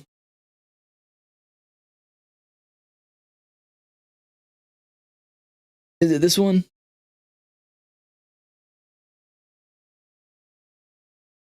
Wait, what? Is this the same thing? Okay, wait. God damn it. Rascal Dream. Okay, this one. That seems right. But now it does not dream. I'm so confused. Puberty syndrome? What is happening? She only wears it in like one episode? Then why is it always shown? Because Japan is the land of perversion no matter how much they deny it. So true. She learned Japanese, so sometimes she just starts speaking it. What? Oh, your grandmother is an OG weeb. She collected Hello Kitty and a few other stuff, and I don't know the name of, and she learned Japanese. Good for your grandmother. Well, this is, okay, here we go. Okay.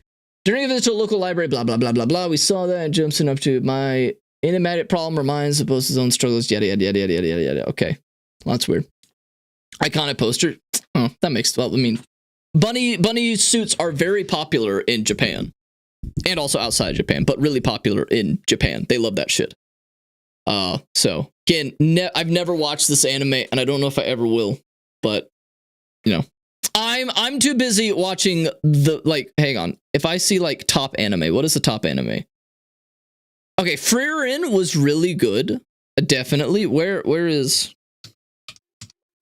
It's not even in the top. Whatever. I'm upset. Where the fuck is Dr. Stone? Where is Dr. Stone should be on here. Dr. Stone is fucking great. We'll just whatever. Bottom 50. It's ranked 355. It should be higher. Dr. Stone is great. You should watch Lord of Mysteries. What is Lord of Mysteries? Lord of... They only use the Japanese. I don't know what the fucking name is. Do you know the Japanese names? Because all these fucking weebs never use the English names. I don't know what Lord of Mystery is. Rave, I want you to hear me out. There is anti-slop that can actually help some of your reviewers, even if they won't use it. Anti-slop is touching grass. It's even lower than I thought. Yeah, I'm sad. I'm sad that Dr. Stone isn't higher. It's really good. Dr. Stone is like really good. Lord of Mysteries? All right, I'll check after this. Okay, Frieren, really good. I don't know if I put it at number 1, but really good. I enjoyed it. One Piece. I'm never going to watch One Piece. Never in my life. It's too long and lots of filler. Nope. Nope. Kaguya? Wait, what? Wait, what do you mean? Wait, what? Was there a new Kaguya? What? What? Huh? What is this? What is this? What do you mean? Wait, is this new? This is from 2022? No, I would have seen this. Huh? Prequel.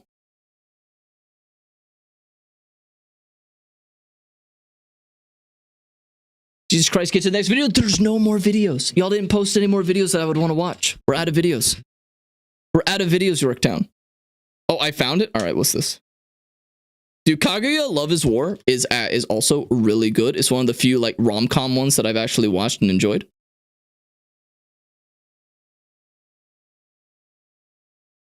It's ranked 80? Holy shit. In Victorian World of Steam, I love Steam. Dreadnoughts and Occult Horrors, whatever his name, awakens as that guy.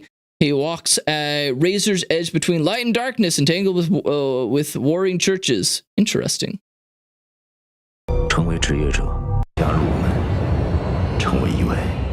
Dude, he's got a top hat. Oh no, he's English. He's British.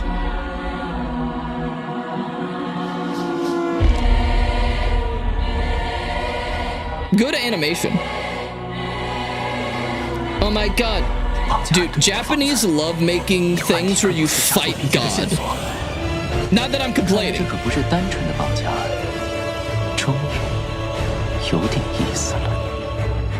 Wait, is this Japanese or? Wait, is this Japanese? It sounds like Chinese.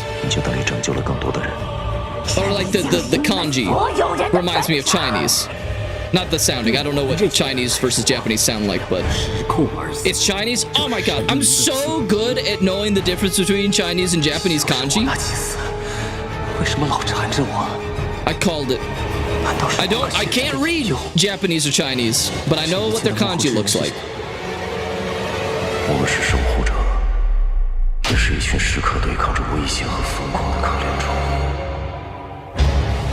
The hell is this edgy crap? It's I don't know, magic. Rave, I know that it will possibly give your viewers a reason to use the internet even less, but I'm telling you, this anti-slop is kind of decent advice if you're genuinely interested. Alright, did you put it in the Discord? Alright, I might check this out if I have time. I don't really have much time on my hands as it is right now, but I might check it out. Okay, Glosspan posted new video. What the heck? Okay, what the heck is this? What the heck is this? Today we'll be discussing fictional childhood crushes for the Oh my third god. time.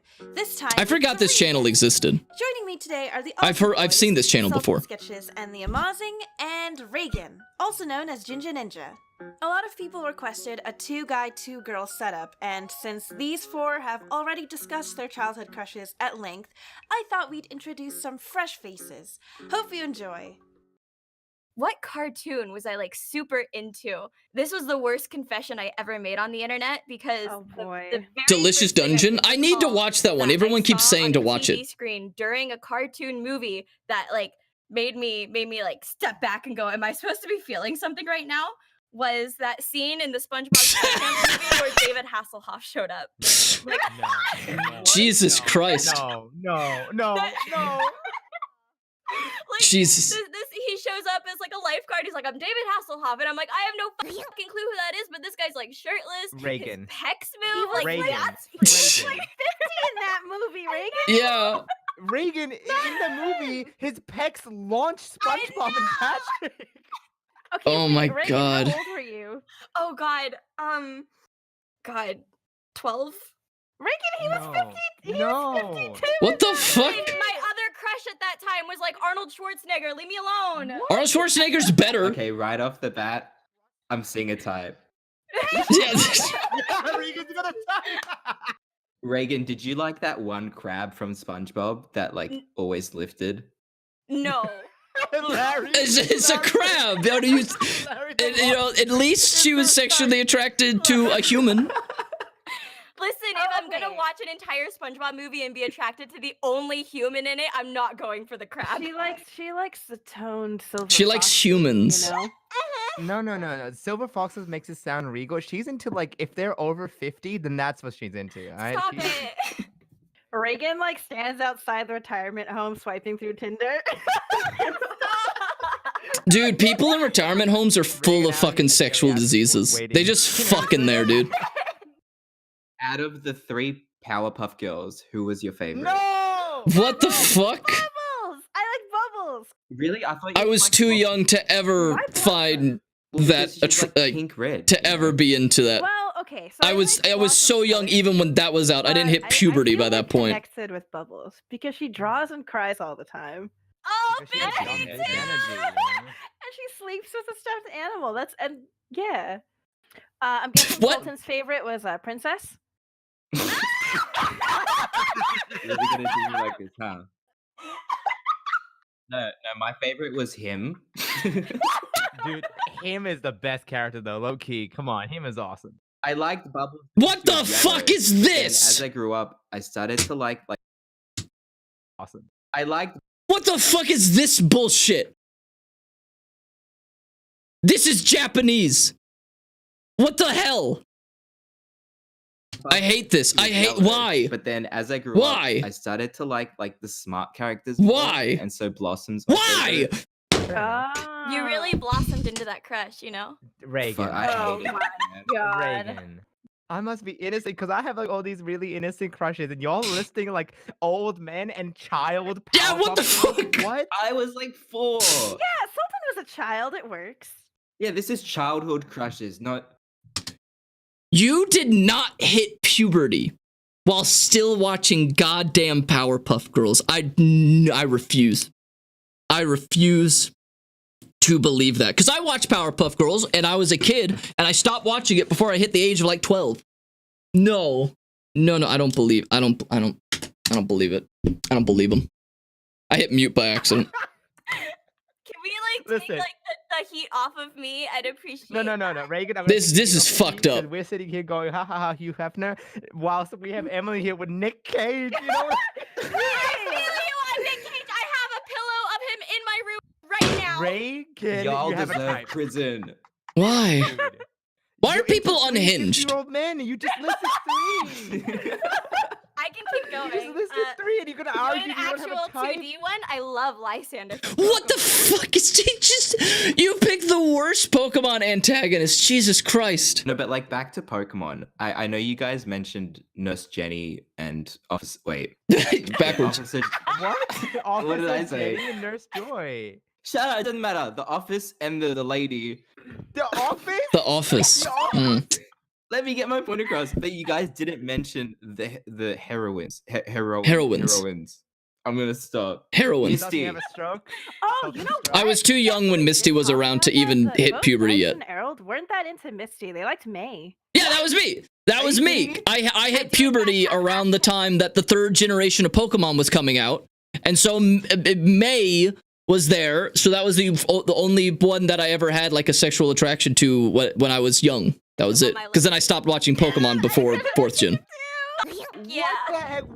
Ash? You're talking about 12-year-old puny Ash? Going, Yeah, Ash is boring. The best because You were like, I was 12.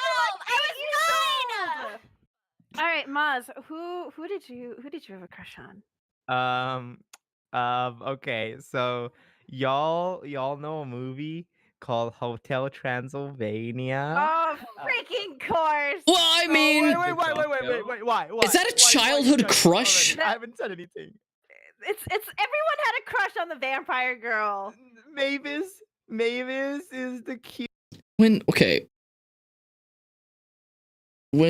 is Hotel Transylvania older than I think? 'Cause I haven't watched it. Hotel Transylvania. When did that come out? Oh, okay. It came out in 2012. What? From the age of this channel and how old these people sound, I don't think that constitutes like a childhood crush. I feel like you're like at least an older teenager by that point. I don't think that counts as a childhood crush. Cutest. She's like really wholesome and she's a goth GF. She has So like is Maz into like big titty goth GF? Is that No. what Who isn't? Everyone is in. No, wait. Everybody is into big titty goth GFs in terms of what they call them on the internet. When you call big titty goth GFs, that just means a conventionally attractive woman that wears black makeup and tight black clothing. That's all that is. Goth is like way different than that. That is just, oh my god, conventionally attractive woman who wears black makeup to accent her features and wears skin tight black clothing. Hey, no. It's not goth. She had like this mad eyeliner. I was like, whoa, I'm like way into that. I'm gonna admit to. You wanted to talk about goth? Okay. That would be like, I think her name was Sam from Danny Phantom. Possible in which. Oh, thank you for the welcome, Princess. Thank you for the birthday wishes. Kim Possible needs to change into like her actual spy outfit. Is it the black dress? Yeah. Ah, the black dress. Wasn't that where she was like mind controlled? That entire scene, I was like, why am I feeling this way towards? Well, that was intentional by the hair covering drawers. one eye? Yes, Emily, I'm so into that. Okay. Between Kim Possible's black dress and Mavis, again, we're going back to like the goth GF. It's just tight black clothing. Black looks good. Kim Possible had really thick eyeliner as well, and I think that's what I'm into. So I don't yes, know. big titty goth GF. No. Listen, Yes, I'd prefer. Okay, Maz, did you like Marceline from Adventure Time? No. Also, I was too old by that point. No. Marceline's a bitch. No, stop it. Look, I'm gonna guess right here. Ray, Maz, and I like Marceline, and Emily likes Princess Bubblegum. No, they I both like suck. Princess Bubblegum. I like the fact that she's pink. I don't know anything about her, but Marceline and Princess Bubblegum are both bitches. Awesome. I've cosplayed twice in my life. Once was as Emirichu. Sultan Chan, can you come into the room?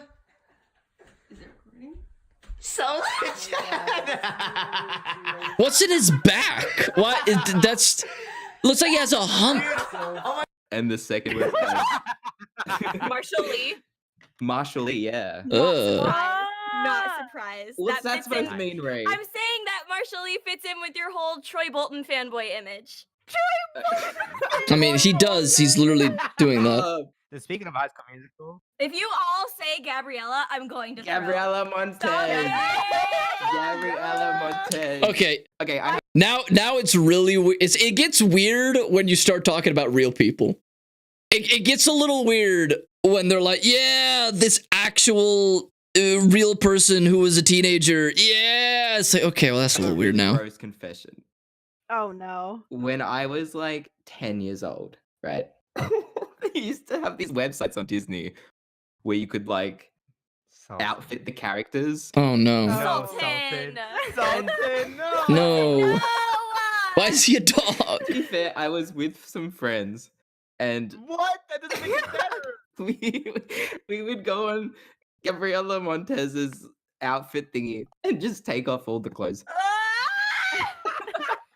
Wait, how did they allow a game like that? Well, no, she's in underwear. Or something. It was like very not sexual at all, but we were like nice. Nice. Sultan really be out here playing dress-up games to get his rocks off. I swear to God, like every God. boy I know is like, oh, Gabriela Montez. They don't even like High School Musical. They're always like, oh, Gabriela. You literally said growing up that you liked the smart ones. Is it because they balance you out? Wow. Coming from the airhead, okay. Listen, pot calling kettle black right here.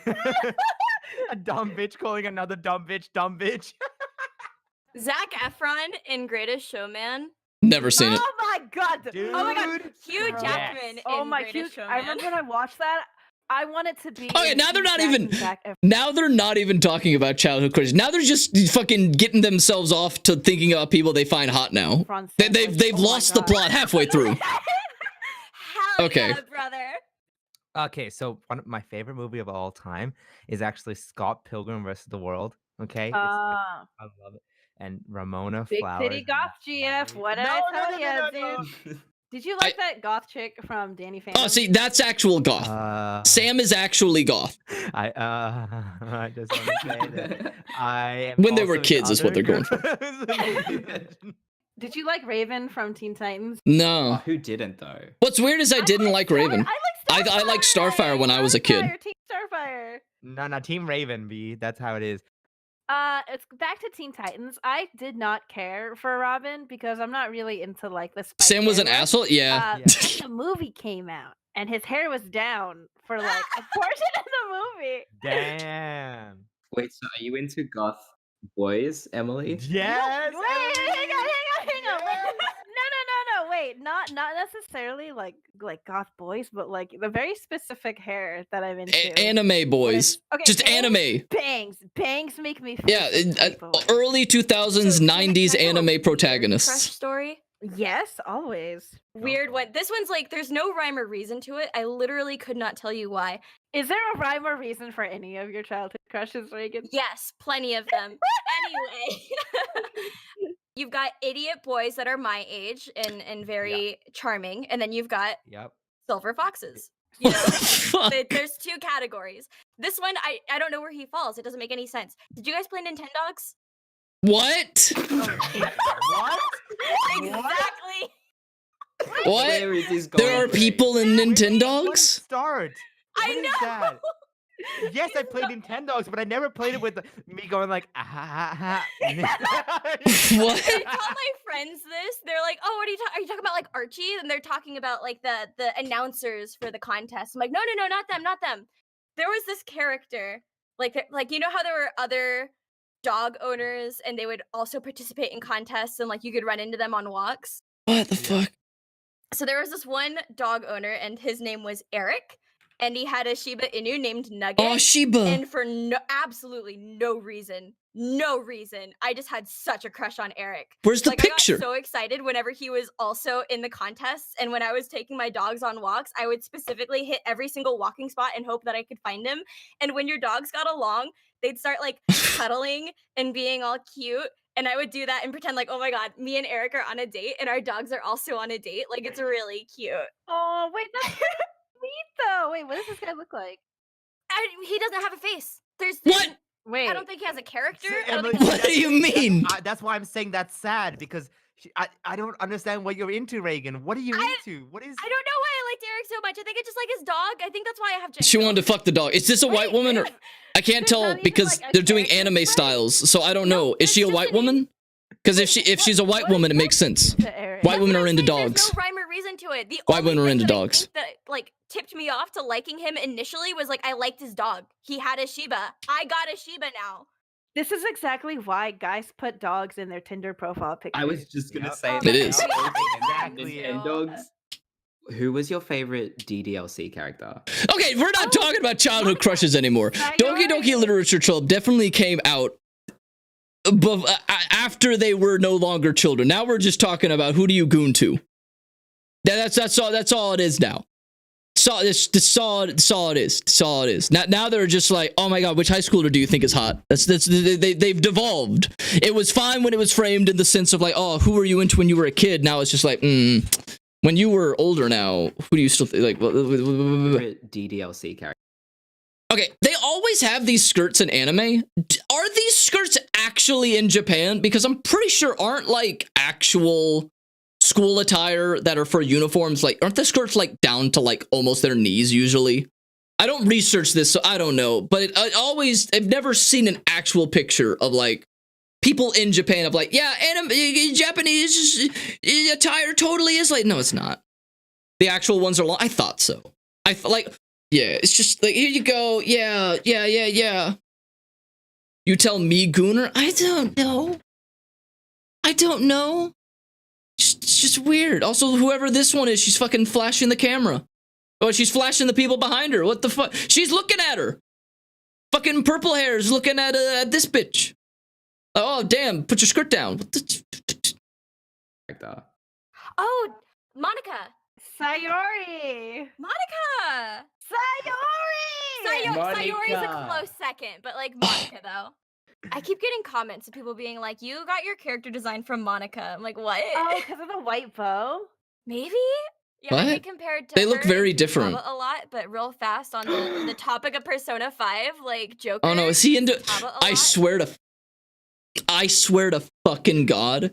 but real fast on the If he fucking says that he was into Futaba, call the fucking FBI. Because I don't know much about Persona 5. But based off of, like, these people, they were old enough. They were older when Persona 5 came out. And Futaba, I think, is, like, canonically a fucking middle schooler. So I swear to God, I swear to God. Is it Monica the crazy one? I don't know. I haven't fucking played Doki Doki Literature Club. All I know is it's like a... It's a... What do you call it? Like a visual novel and something happens in it. Some, like, I don't know, it's like a horror thing? I don't know. I heard it was a visual novel, and I'm like, okay, well, I'm glad people are enjoying it, but I'm not gonna play a visual novel.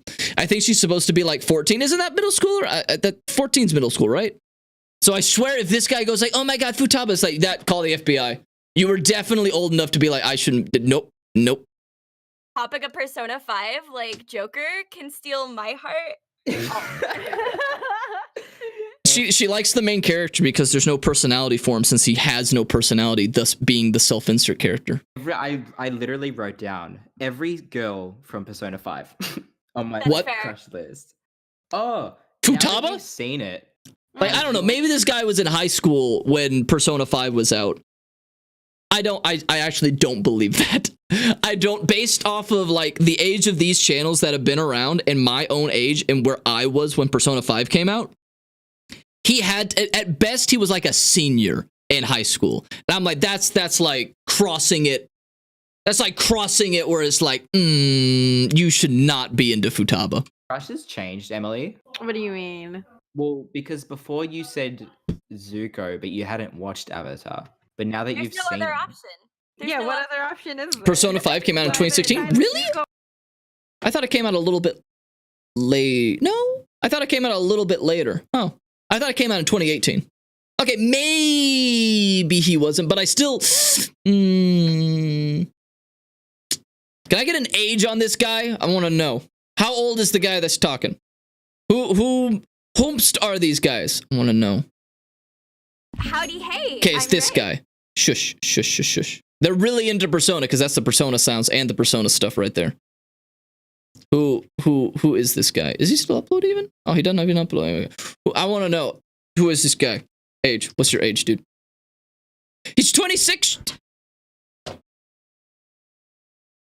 How old was he in 2016? Okay, he might have been fine. He was 19? He was 19. You cannot be into fucking Futaba. You cannot. No. No, no, no, no, no, no, not no, no. Hey, I'm Ray. No. Today we'll be discussing Sprite. So excited whenever he was. I'm saying that's sad. I was just gonna. He got them problems, man. There's internal problems. Romance the adults. You're romancing a teen with adults. Romancing the teens. You're an adult romancing teen. Yes, it's complicated. You have daddy issues. I haven't finished. I wasn't able to finish Persona 5. Persona 5 Nurse. What's her name? This one. This was who I romanced. Wait, this is who I was trying to romance. She's a doctor. She's a doctor, and she's got long legs, and she's not a child. So, you know, worked out. I think there were only 2 options that weren't children or weren't like teens or whatever. So I was like, yeah, I'll go with the I'll go with that. I'll go with the and an SO? What is an SO? I don't know. What does SO stand for? I don't know who that is. And I didn't like the teacher. She's a sex offender? What do you mean? It was dating the main character, yeah, but me, not a child, would only go after one of the adults. A teenage character can't date a teenager. Yeah, but it's me who isn't a teenager having to fucking go through the guise of dating a teenager, playing a teenager. I don't want to go through that. I'd rather just go for the adults. I'd rather just go for the adults. You play as a child, but I'm not a child. So it's weird. I didn't like it. No, I didn't like it. If I had to pick one of the like age appropriate ones for the characters, like who were the Persona people? Persona girlish. Oh, I should probably specify because there have been other Persona games. Persona 5. Fuck it. Who was it? She's not that tall. Oh, there was 2 other. I forgot that these 2 existed. I forgot that the other 2 adults existed. One of them's an alcoholic. I don't know. Anne or whatever her name was. She was a fucking airhead. I don't know who this one is. I didn't get that far to know who Sheephead is. So I'd go with, I think her name is that's Makoto. I'd go with Makoto. If I had to pick one, I'd pick Makoto because she like follows the rules and she doesn't take shit from nobody. And she's smart. And she's not dumb like An. Makoto is 18? Alright then, there I go with Makoto. Then there you go. So it's technically not weird. I'd go with Makoto. So there we go. Even my choice, when I'm having to try to pick someone who is technically age appropriate, I still pick the adult. I'm based like that. Even when I don't know the ages, I still pick the one that's age appropriate. That's just how based I am. I don't like any of their designs. If I had to pick a design, man, can I open this back up? If I had to pick a design, my favorite design is Futaba's. Like I like the aesthetic that she's going with. It's interesting and it expresses her character better than I think most of the other characters, except for the nurse because she's wearing like, you know, not nurse, a doctor. She's wearing a lab coat, so you're like, she's probably some like scientist doctor thing. But the Futaba design is very interesting. I like it. It expresses like, oh, she's probably a more shut-in type of character that, you know, is into internet stuff or video game stuff. It expresses that pretty clearly. While on, you're just gonna be like, she's like a popular girl, and Makoto, you have no idea what she is based off of her design. So yeah, design-wise, definitely Futaba, but she's also like definitely not a romance option because. No. Got to me. I feel like where Reagan could relate is where he gets really where he gets really awkward. Yes! He's like, "Hi, I'm Zuko, and I want to teach the Avatar part," and he's like struggling to like rehearse this in front of like. 'Cause he's a dork. Yeah, and I was like, Wow. That's all it takes. That's all it takes to get women. There you go. Just be a dork. But like Bolin though. Ew. Yeah. Yeah. Bolin sucks. Bolin? Are you No, his brother was way better. What's his name? Ew. Also, ew. Fuck Mako and his Batman looking ass eyebrows. Fuck off. Women are weird. No, I love Mako. The scarf aesthetic, spiky hair No. scarf. Women are weird. Grow up, man. I like Azula. I could fix her. No, you couldn't. She will kill you. I think Tom Holland is cute as fuck. I mean, he is. Yeah. Tom Holland is very attractive. The 12-year-old. Cute. No, he's not. He's not 12. 12. He does not. Have you seen his body? Yeah, he's definitely attractive. Why does it always feel weird to hear girls go gaga over guys? They scream and shit like, oh my god, it's so weird. I'm scared. It's so weird. Did you guys watch Ben 10? Gwen. No, we're done here. We're done here. The internet has ruined Gwen. We're done here. We're done here. The internet has completely ruined the character of Gwen. No, I was also too young to ever find Gwen attractive. If you've been on the internet long enough, you know what the internet has done to like the child version of Gwen, not even like the older version. Like they're like, yeah, let's sexualize the fucking, I think she's like 11 in this. Oh, oh god, it's bad. It's real bad. Oh, like all of those AI dating, like, chat with an AI girlfriend. They love using Gwen as a picture. They love like, oh my god, it's Gwen. I saw one. I was on Reddit and it was like the subreddit for like shitty mobile ads popped up. And there was a picture of like an AI version of Gwen where you could only see from like up here up. And for some reason, she was covered in a sticky white fluid in the image, and I was like, "Yep, the internet it's fucked up. It's fucked up. It's fucked up. It's fucked up. It's fucked up. It's fucked up. It's fucked. It's fucked. It's fucked. It's just fucked. It's fucked." Okay, don't no. Just no. Just no. Not gonna be into it. No. No.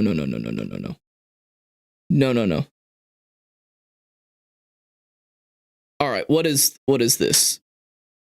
Okay, we have like time for like one more. I think there is more corn of child Gwen than there is of teen Gwen, and almost none of her as an adult. Yeah, it's fucked up. See, like, if Ben 10 had just come out, like if Ben 10 was new, we might get to the anti-slop. I can't promise. Please for the lulz, fine. But let me say this. If Ben 10 had just come out like a year or two ago, I wouldn't be as like, I would still be disgusted by the stuff I've seen of it on the internet, but I wouldn't be as disgusted because I would be like, this is people who have hit puberty now after watching the show for a year or two, and now they are like super into Gwen, and now there's a market for that. I get it. No, Ben 10 is so old that the only people who know who this version of Gwen are fucking adults now. And so the people they're marketing it to are people who are like, yeah, I still find 11-year-old Gwen really hot. It's like, what the fuck? It's so weird. It's fucked up. It's fucked up. It's fucked up. It's real disgusting that like that character is. Ugh. I saw an interesting video a year ago about the psychology of why there's so much corn of childhood crushes. I talked about that earlier, and I haven't seen that video that you're talking about, but there is a psychological reason that makes sense, and then there's a market for it because of those psychological reasons. That isn't fucked up. It's just a psychological thing for people who go through puberty at one point. But yeah. But Gwen doesn't fall into that because it has not been around for like this version of Gwen hasn't been around for years. So the only people who know who it is and could have had that moment where they go through puberty while watching the show are now adults and still find it hot. I hate it's gross. It's just no, just wrong. It's just wrong. Just wrong. Okay, this is the anti-slop apparently. So instead of talking about murky peanut. Okay, what is this? This better be good. This better be good. Do I start here? Because the video started here for some reason.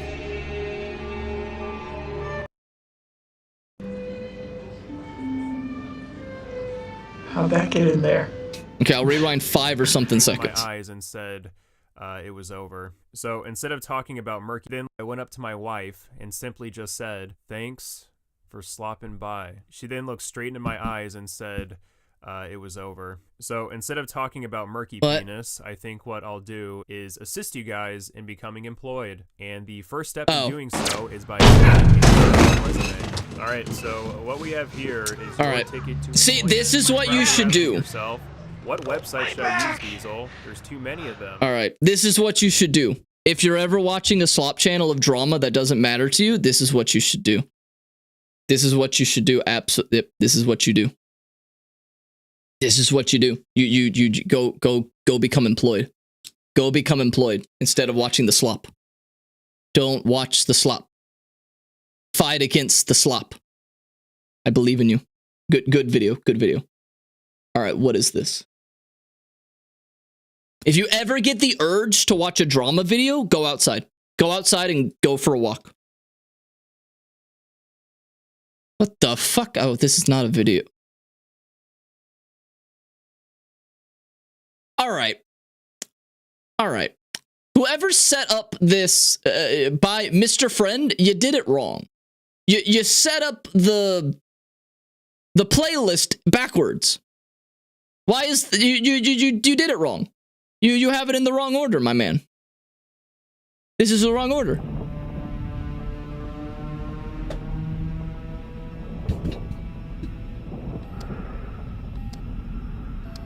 I've heard about this, by the way.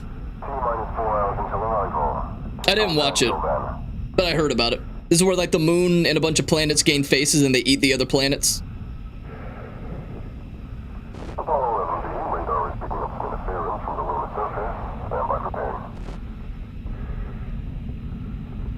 Oh no, it's awake! Ah! Oh no! Oh no! Whee! Oh no, the moon, it's awake! Cause I'm the motherfucking moon! That's right, I'm the moon! Your days are numbered, you're numbered, my friend, cause the whole dang world is gonna come to an end. Oh my god.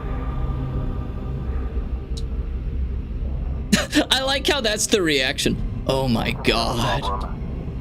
I'd have a different reaction if the moon suddenly grew a face.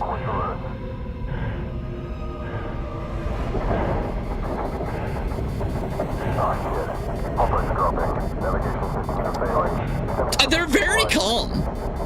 They're very calm for the moon growing a face in Maw.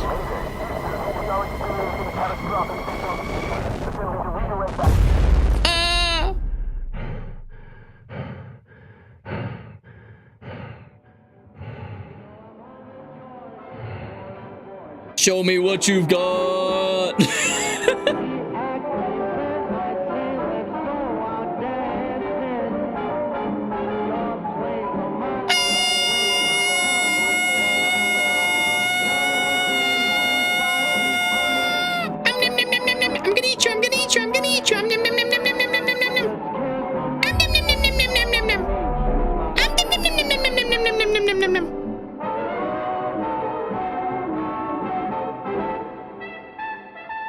It's fine. They're fine. It's okay.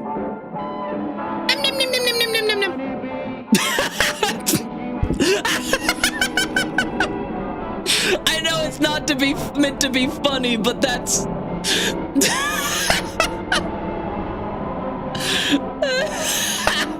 how did Jupiter get here before, like, where's Mars? Hey, welcome, Drago. Thank you for the happy birthday wishes. What the? I know it's supposed to be like a spooky thing, but that was funny. Oh. 1 month before the moon woke up. Oh, my arm. All over, being transformed. The government think we're stupid. They pretend like nothing's going on. But no, we have had enough. No more lies. Because the awakened ones will soon be here. We've been chosen to prepare for their arrival. They will soon arouse. It's time to go. Michael, come on. Let's go. Oh no, he's gonna have the moon face. Babe, we're gonna be late. Let's get a move on. I said we don't have time for this. Hurry up, get your coat, and let's go. Did you hear me? Excuse me. That's how you draw. Michael, if I have to tell you one more time. Oh no!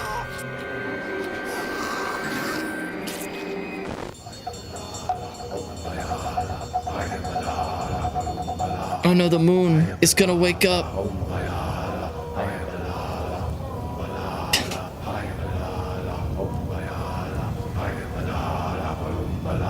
Why don't they have the face? Why? Where's your moon faces?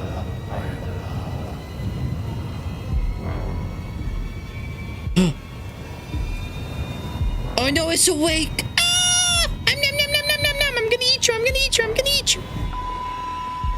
Breaking news coming live. Shocking images coming from NASA right now. Our celestial neighbor. How did they have time for this? It like showed up immediately, didn't it? God have mercy. This could be the end of everything as we know it. Sicily, Italy. Just not even sun tanning. You're gonna get an uneven tan.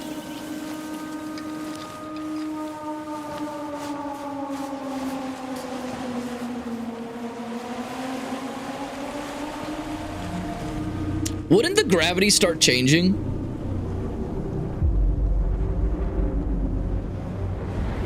Majora's Mask! I think the moon's... Is the moon bigger than that? Like, if I'm not mistaken, if the moon showed up, wouldn't it, like... Wouldn't you start, like, things start going into the air? Like, that were directly underneath it?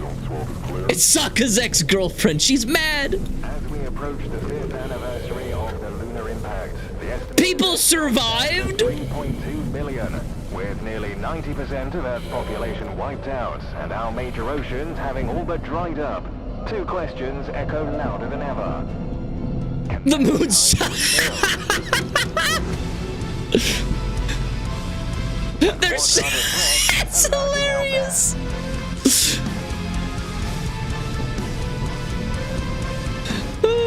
Yeah, Jupiter! The moon's just there! That's hilarious.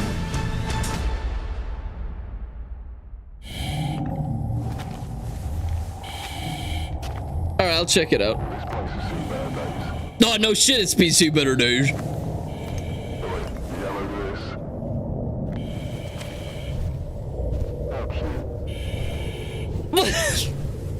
What do you mean, how cute? That should raise some alarm bells, because those are new. Oh no, it's the sun. Or, oh, it's Rima. It's Rima. No. Why did you put this? How did you put it in backwards? You did it backwards, my guy. Rima? Yeah, it's Rima. If you don't know, let me look it up. It's likely this was inspired by Rima. Rima Star. I don't know what the full name is. It. Yeah, there we go. No, not a fucking manga. Junji Ito. No, what the fuck is this? Rimina. Okay, I got the name wrong. Rimina. Got it wrong. There we go. I had it wrong. Yeah. Rimia. Sorry, I got it wrong. Rimia. It seems that this was likely inspired by this. You know, it's a pretty common trope, but well done by Junji Ito, where it's a star or a planetoid that's alive that spots Earth and then eventually consumes it. Yeah, it seems like most likely the person who made this was inspired by Junji Ito, which I mean, like tons of people are. So yeah, it's you know, if you're gonna be inspired by something, be inspired by like one of the greatest manga artists for horror adaptations ever. Rimina. So that's it's pretty cool. He loves spirals, by the way. He did a lot of spiral stuff. I like Junji Ito. Good stuff. His stuff is not very well adapted into anime, so read the manga. The animes that are made of it aren't the best. Okay, we'll do one more of this one. What do you mean you're on the moon? Are you familiar with the Q, Rave? I love, like, what's it called? Lost Humans of Tomorrow, or whatever it's called. I love that series. I am familiar with the Q, and I firmly believe that the Q are the descendants of humans that went back in time.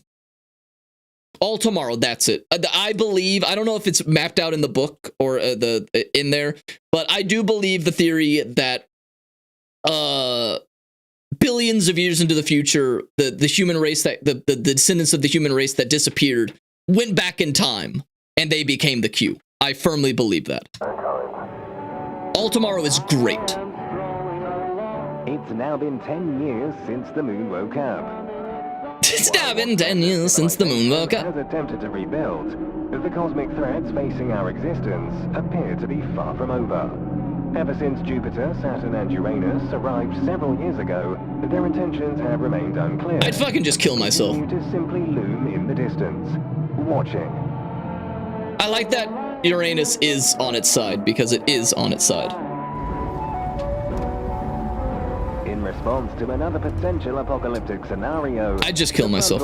Earth is dead. Initiative for Earth's new defense has been established by the remaining world powers. I don't think Earth can come back from this. What has been dubbed the Umbra Zone, a 2,800-kilometer radius surrounding the lunar impact, the initiative has become humanity's greatest hope of research, recovery. Oh, it's pronounced Chew? Oh. Or Coup? Coup? Q? Coup?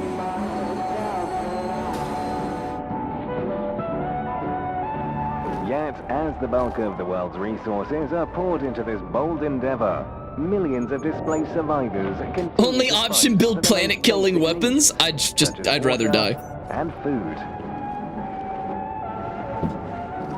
Eat the rat. Wow! Yo! Alright.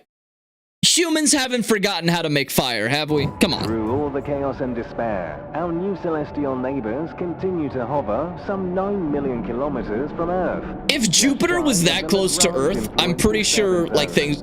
gravity would be all kinds of fucked up. Equilibrial gravitational three-way. Wouldn't we, like, weigh less if you're like, on that side of Jupiter? And then if you're on the other side of the planet, you'd weigh more? I don't know about how much, but... Initiating buffer plate dampening now. Telemetry stable. Gravity signatures within bounds. Preparing the Black Iris payload. Force 12 approaching... Do we even have enough oxygen in this situation? Probably not. Like, if the moon hit the Earth, we're fucked. It's over. Firing on Saturn. We're dead. 3, 2... Wait a minute. Abort deployment. Zoom in. Enhance. If he says enhance. Gravity spike. Oh no! I'm angry, I'm angry, I'm angry! I'm gonna eat you! Looks like Callisto is emerging from Jupiter's mouth. Nom. Gravity spike is disrupting communication signals. Nom. Force 12 is picking up a similar anomaly here from Saturn.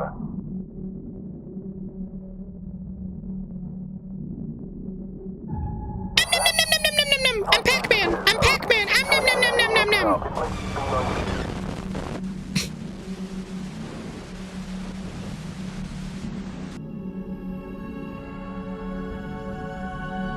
All attempts at approaching Jupiter and Saturn have ended in failure. And naturally, nobody wants to get close to Uranus. All mankind can do is pray that things don't get any worse than they are.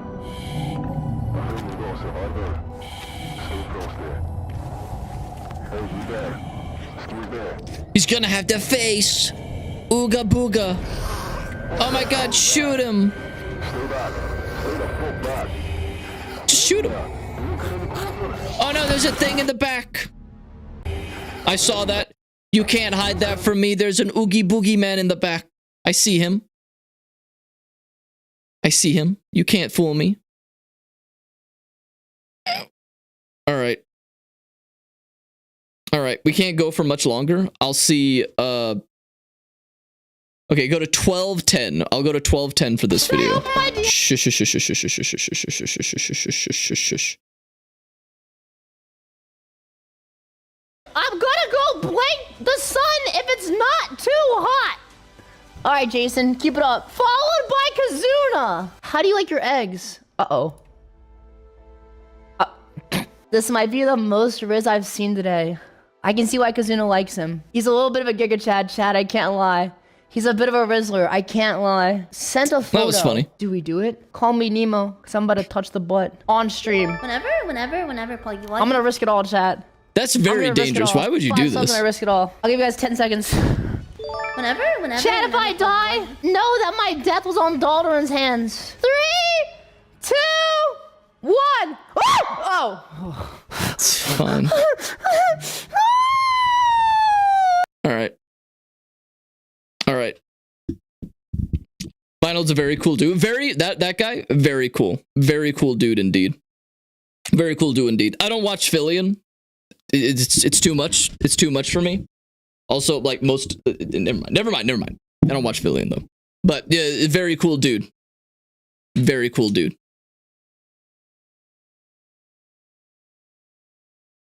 Very cool dude. Most of the time, like I don't watch Fillion because it seems like a lot of her content at points is having her community send her stuff for her to like just react to, or have like fans create presentations that then she can talk over.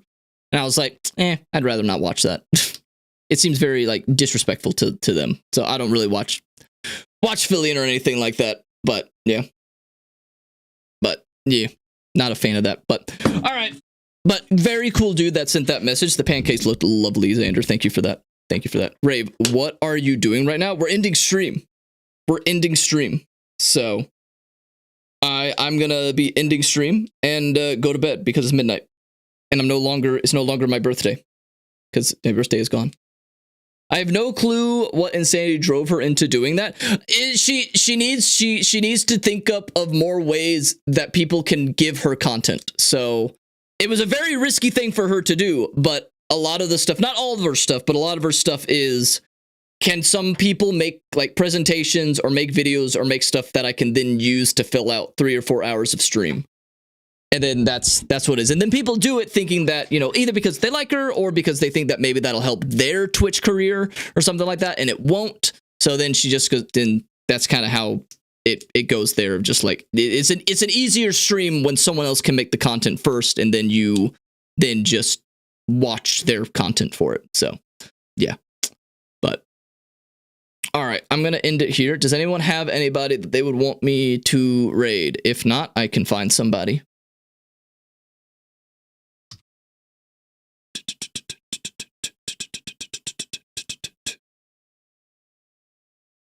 Let's see.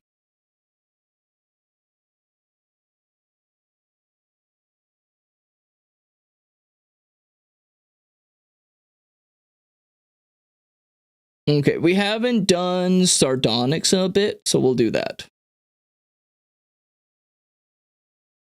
Oh, thank you for the birthday wishes.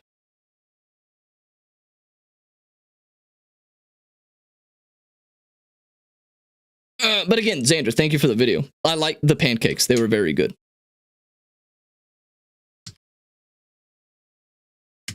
There we go. We'll be rating sardonyx. So, yeah, I don't think it's working yet. I don't think that's working. Yeah, I don't know what happened to Nightbot, but my raid messages don't work for some reason. And I just have not cared enough to like fix them. So, yeah. We'll just copy and paste this. Here's the raid message. Copy and paste that. Why do I see Imuri-chan in the stream thumbnail? I have, because maybe we saw one of her videos and that's why it's in the stream thumbnail. But welcome, Arkham. You're here just in time to not be here because we're raiding. But that's probably why. That's probably why. Don't spin. Oh, thank you for the 350. May you break a leg. It's past my birthday. I survived my birthday, not breaking a leg. I've been talking to Vinyl for like a year. Didn't realize he's followed a lot of big VTubers. He is confused by it too. Funny. Well, it's a good thing to be confused by. All right. I'll talk to y'all later. Have a wonderful rest of the night. Thank you for the birthday wishes.